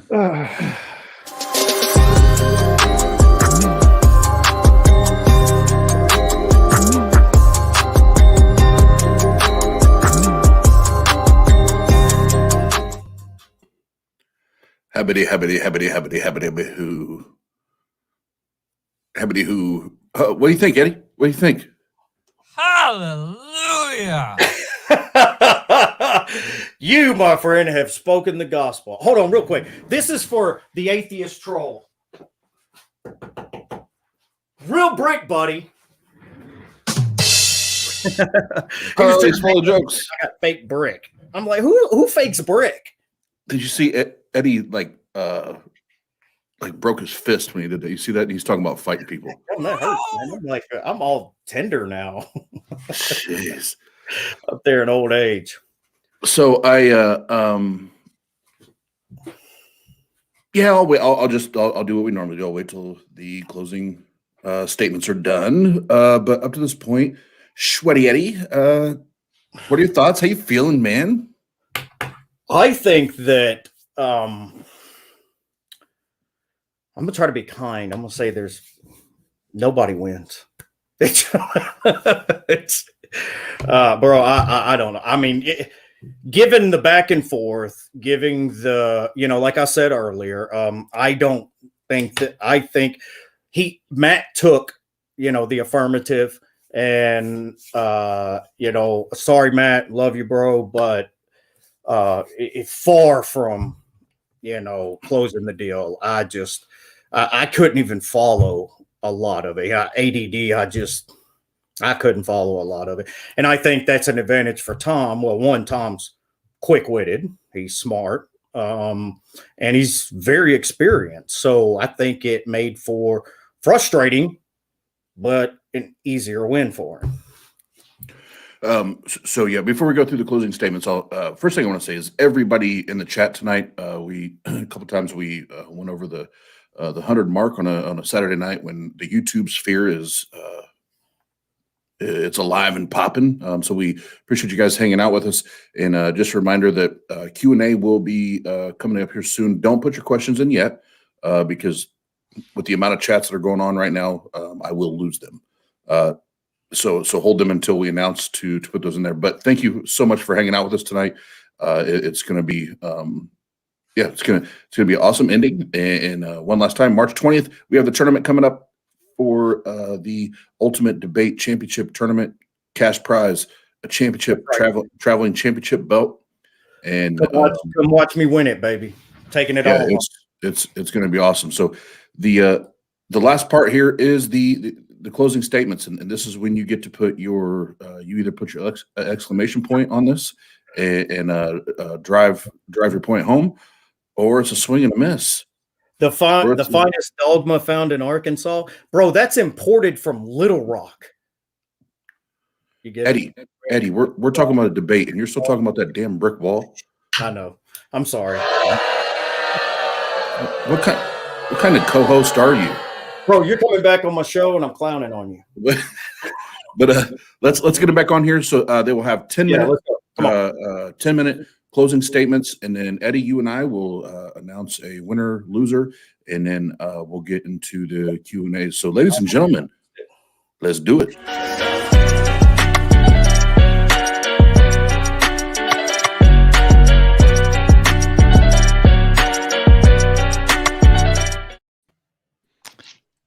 All right. I guess Matt, you go first.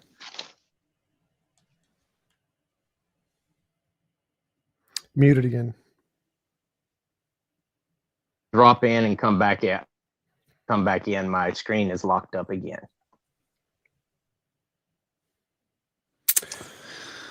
I go How first. you feeling, Tom? Yeah, well, I can just start mine. It's fine. Okay. Yeah, so, well, apparently he interpreted what best corresponds to reality to mean what most people believe. I mean, I don't even know why that would be a relevant topic to even debate. The fact that lots of people believe something has never been evidence before. I don't know why he considered it evidence today. The fact that lots of people believe the world is flat wasn't evidence of the world being flat. So why would we care what most people believe? I don't know why this is relevant, but okay, I'm happy to admit that, yeah, most people in most history were Christians because they killed a lot of other people and made the most progress in the most resource-rich areas, which has absolutely nothing to do with its truth. So when talking about what actually corresponds to reality and not corresponds to people's feelings and beliefs, the best conclusion is to follow the evidence wherever it leads and to not infer anything beyond the evidence, which is the mottos of science. And when we do that, we infer nothing but just the laws of physics and more physical stuff. Now, of course, anybody can add in whatever they want after the fact. You can add in magical leprechauns or God or Yahweh or whatever you want, but none of that's rational or supported. The best rational position to stop inferring about reality is to say reality is the physical stuff and the physical laws, because that's what we can demonstrate exists, and everything else, and the additions to that is purely imaginary.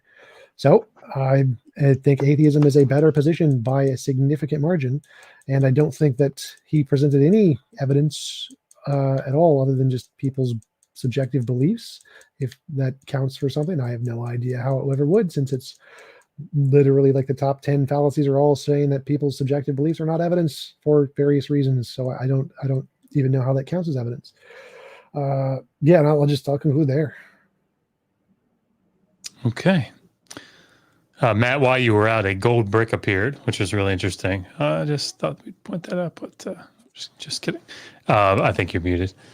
But when you start talking, you get your 10 minutes. Yeah, science has failed me twice tonight, so I don't know if we can trust science very much because I've been booted out. So, but anyway, I think a lot of times Tom and I were talking past each other because of the approach we had to the debate. But I think based on I think Josh understood pretty well based on his explanation. My argument necessarily wasn't that Christianity was true, although I believe it's true. It's just what best corresponds with reality. That was the title, which best corresponds with reality, Christianity or atheism. And when you look at the foundations of Western civilization, especially, and even across the world for that matter, obviously, I think Christianity far surpasses atheism in reality. Now, Tom had talked about reading up on physics and all of this, and in the end, he seemed to be arguing that is atheism. But that is inferring too, because atheism is the lack of belief in the existence of God, usually a rejection of theism. So it's equally inferring, if he's going to infer at the end that atheism is true, and I infer theism is true because of the consistency and orderly nature of the universe, then we're both equally breaking or violating what Tom was saying there. And what my argument was is I can read in science, study a lot in science, and read it till I'm blue in the face. And in the end, I'm not going to say, oh, atheism is true. I might not even necessarily say one way or the other. I can just say, okay, this is what scientists say based on their studies of the physical world. And I know Tom and I disagreed. Like I said, there's a Berkeley article in which they specifically say that science cannot answer the questions of supernatural claims because that's outside of the realm of science, because science deals strictly in the natural. So that is just, and he said I was wrong on that, but like I said, this is Berkeley, UC Berkeley. I think they're a pretty reputable organization, and I have seen other sources that have said the same thing before. But Tom had said earlier he would, even if he had the evidence, he would not be a Christian. So in his reality, he would just simply reject Christianity, even if he had the evidence. So that just goes to show that even evidence that would correspond with reality doesn't mean he would accept the evidence for reality. And to me, I think that Christianity demonstrates in reality far more precedents than atheism ever has. And I'll end with that. I just don't think there's anything else I can add there. Well, he kind of strawman me there. I wanted to address that. So if there was evidence for Christianity, I would accept the evidence for Christianity being true. That accepting the evidence is true, as we explained and literally went over this in the discussion, doesn't mean you have to be a Christian. You can accept God exists, which is what truth means, and not believe and be a Christian. So I would accept the evidence. It was just wrong to say I wouldn't accept the evidence. I just wouldn't be a Christian based on the evidence. I wouldn't believe or worship the God. And Would you acknowledge that that Christianity influenced society at that point? I already acknowledge Christianity influenced society. Okay. But truth is that which corresponds to reality. So if we're asking which better corresponds to reality, we're asking which is true, not which most people believe. Yeah, I never realized atheism was a truth claim. But no God. I don't think that. That's a different debate, I guess. So, what next? I'm done. Q&A time. Oz, where'd you go?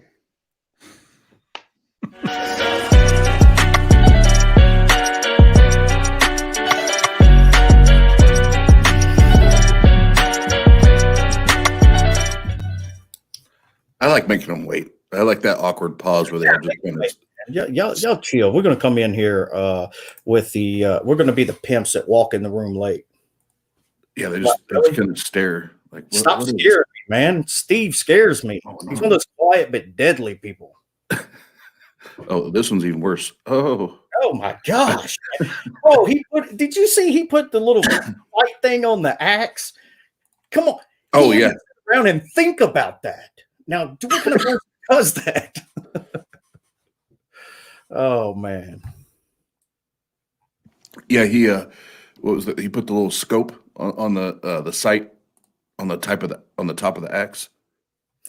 Yeah, all them talking about this fighting crap, like, we're like 90 years old, like we're gonna anybody's gonna do anything. And ain't nobody said nothing about Steve, who's rolled with the Gracies. I mean, come on. I'd rather fight Oz than Steve. You're probably right. He's younger than me. That's it, yeah. He's probably in better shape than both of us too. Yep. Faux show. All right. Well, Eddie, I always, obviously we are the atheist roundtable, so we're the atheist channel. So I always give the theists, the Christians, whatever, the first go at it. What's your what say you? What say you, man? I feel bad because I don't think I've ever voted that a theist won in the debates. That closing changed everything. I think TJump lost. No, it was too much confusion. I couldn't follow exactly where Matt was going with it. Matt gave it a good effort. He had some good rhetorical responses, but those who aren't, into philosophy and things like that might have missed them. Tom doesn't. He caught them. But just, style, quickness, wit, intellect, man. Tom takes it. It's we're gonna have to get some theists on here who can debate, man. Yes. So for me, and I just take it doesn't matter to me what the argument is. We could be, it could be a debate on Santa Claus. It doesn't matter to me. It's who better presents their argument and stays on topic. And for this one, first of all, I always like to say that TJump comes prepared every time. I think he rolls out of bed prepared to debate. I think it's just the bro debates people are playing games. That's what I'm saying. And Matt, same thing. Came well prepared, opening statement, and I always do appreciate that, especially for because yes, he's representing himself, but also representing our channel when he comes on here because we're putting this out to the public. So I appreciate when people are prepared and ready to go. So I do have to always give a tip of the cap to that because we have people that don't do that. And they don't come on ready. They don't come on prepared. But actually, what the reason I'm going to give this to TJump is because the question was, which better corresponds to reality, and I felt like Matt's argument actually more confused me than brought me to a point of understanding how it would correspond. And it should not add to the confusion. Should eliminate that. So I think that's something that for the next debate, Matt can go back and say, okay, how can I make this a little more simplistic? Maybe questions more directed towards the topic.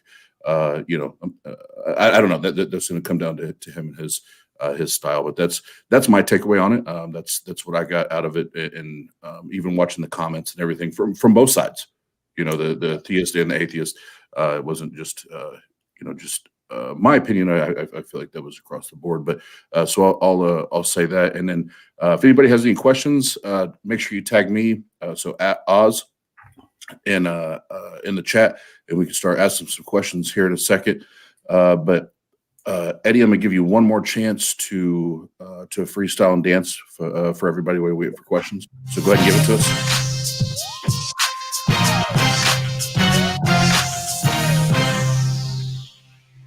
Yeah, it's hard doing it, chair, man. I'm sorry. My rhythm left with my age.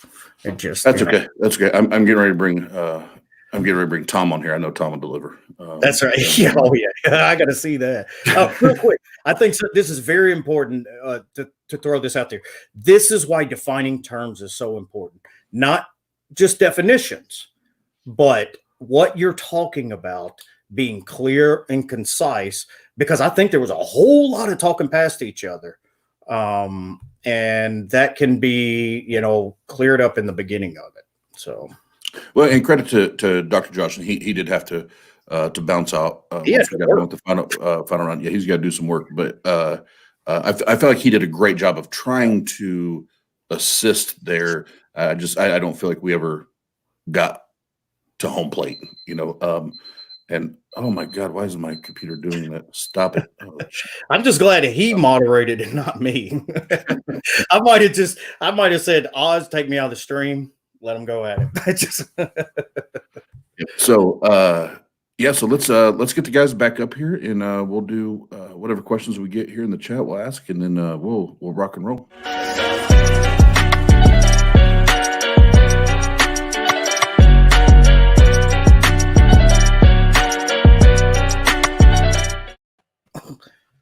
All right, gentlemen. Let me see what I got for us here in for the Q's. I got a question. So, Yes. In philosophy, truth is defined as that which corresponds to reality. So it seemed like to me that the title of the debate is asking, is Christianity true? Because truth is that which corresponds to reality, like literally the title of the debate. So it seemed like you wanted to debate more, which has more of an impact on society. And so you should phrase it that way. If you want to debate which has more of an impact on society, that should be the title you should ask for. If that's the topic. Well, I mean, yeah, I think there was some confusion there, but if it has the most impact on society, then I would say it also corresponds with reality as well.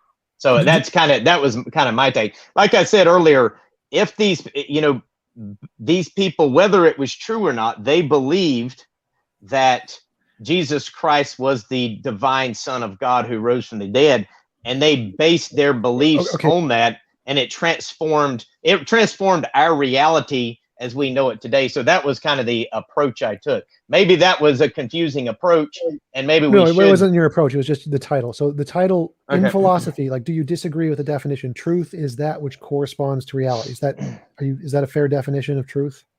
Yeah, I suppose. Well, I mean, you're asking a Christian. I don't necessarily use philosophy. I mean, I believe that Jesus Christ is the truth. But if you're talking philosophy, then sure, we can go with that. Okay.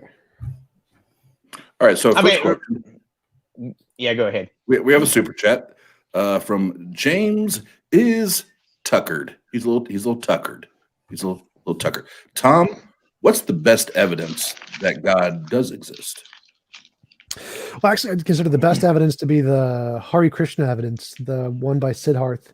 He makes predictions that the Hindu religion was able to accurately predict the origin of the earth within like 0.01% or whatever. And then he has his own little model that predicts some other things, which I'm skeptical about. But that the best evidence for God that anyone has ever presented in any religion is that Hinduism was able to predict the age of the earth with an extremely high accuracy, saying it was 4.5 billion years old when the earth is actually 4.8 billion years old.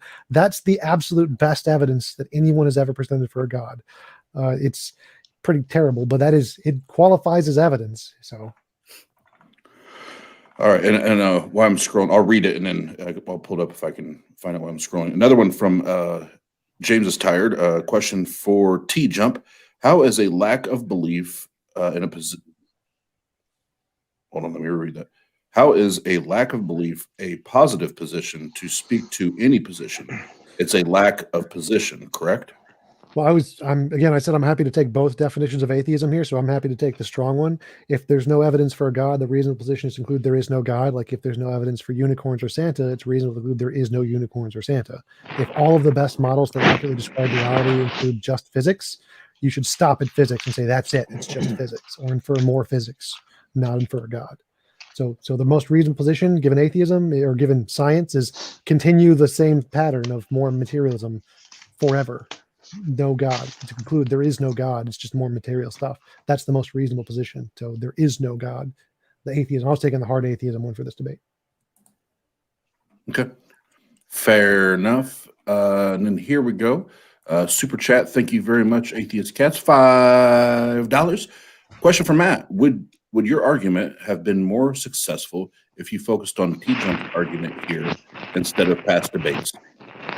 instead of past debates. Well, I didn't. My opening wasn't focused on past debates. I made my opening statement. So No, I don't think that it would have been more successful. I mean, when you get into the conversation, it could lead down different paths, and obviously, certain things he said in the past I thought was kind of beneficial here, such as the brick praying for a brick thing. I find that kind of problematic, but he doesn't. But so I thought it would be good to focus on that. Okay. Hold on, I had one more here. Where'd you go?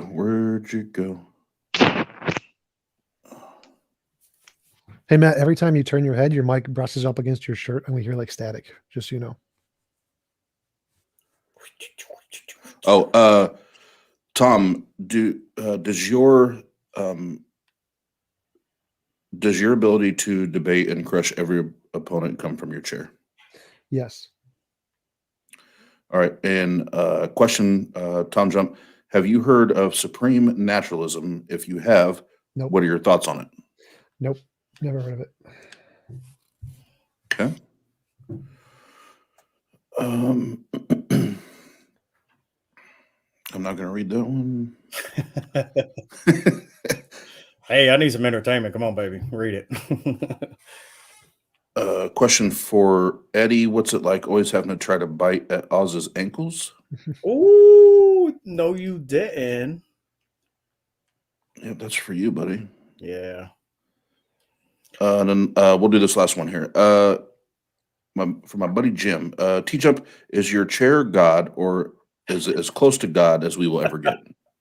There's no evidence it's God. That's why I'm an atheist. Yeah. We're going to have Perfect. a debate about TJump's chair. TJump's chair is going to be the next topic of debate. Cool. All right. Well, I don't see anything else here. All right. Well, we already did closing statements, but anytime we do a debate, I always like to give the debaters one last time to plug their stuff, say thank yous and all that. Matt, we'll start with you. Anything else you would like to say? And this is not another closing argument. Just anything you want to plug, talk about before we go. No, I enjoyed it. I thought it was fun. I always enjoy debates. I know typically when I'm in debates, they usually say I lost the debate, but it doesn't really bother me. I still enjoy making the argument, and I'd like to do it again sometime. Maybe Tom and I can tackle the morality argument sometime. Ooh. By morality, you mean right and wrong, not potatoes, right? Just yeah. I guess the standard for morality. What's the best standard for morality? Morality, the Christian tradition or your standard? Because I find your standard kind of interesting, so we could debate that. I love taters. Tom. Yeah, that'd be a good fresh debate that nobody's heard before. Hold on. Everybody stop. Pause. Everybody. Tom's chair is in the building. It's got its own post. That's nice. Hey, Tom, can your chair come on to my show? Just a chair. yeah, but it charges. You got to charge like $100 an hour, I think. Ooh. Hey, I make good money. Yeah, I might be able to swing it. And then, Tom, anything you got coming up here that you want anybody to know about? I don't have any idea. Like I have it saved in my calendar and then I pull it up the day of and go to it. So I think I have something on Monday with Atheist Edge, Jim cool. and Stephen Hoyt, something about properly basic beliefs. Yeah. Sweet. Ooh, reformed epistemology. Ooh. Or just proper functionalism. And one last plug, Eddie and TJump will be part of the first debate tournament on the 20th. And Tom already told me he's going to destroy Eddie and everybody in his path to that $500 or $600. No, he's not. So we get put out in the first round. So, but no, I need like one or two more debaters. We had a couple people had to drop out, and I need a few more judges and mods, and then we'll get it on. But thank you guys so much for the conversation tonight. And as always, this is the Atheist roundtable. Eddie, anything you want to say? Plug before we go? Yeah, y'all can visit me at Brewfax on YouTube. I go live every Tuesday, 7 Central, and every podcast platform. And I'm trying to get special people on, like the guy down in the corner there. We'll see. Maybe it'll work out. Don't go there. Don't go to that channel. No, I'm kidding. Go check out Eddie. I'm going to take your keyboard away from you. But thank you guys for watching and hanging out with us tonight. And we'll see you next time we go live with another debate. Peace out.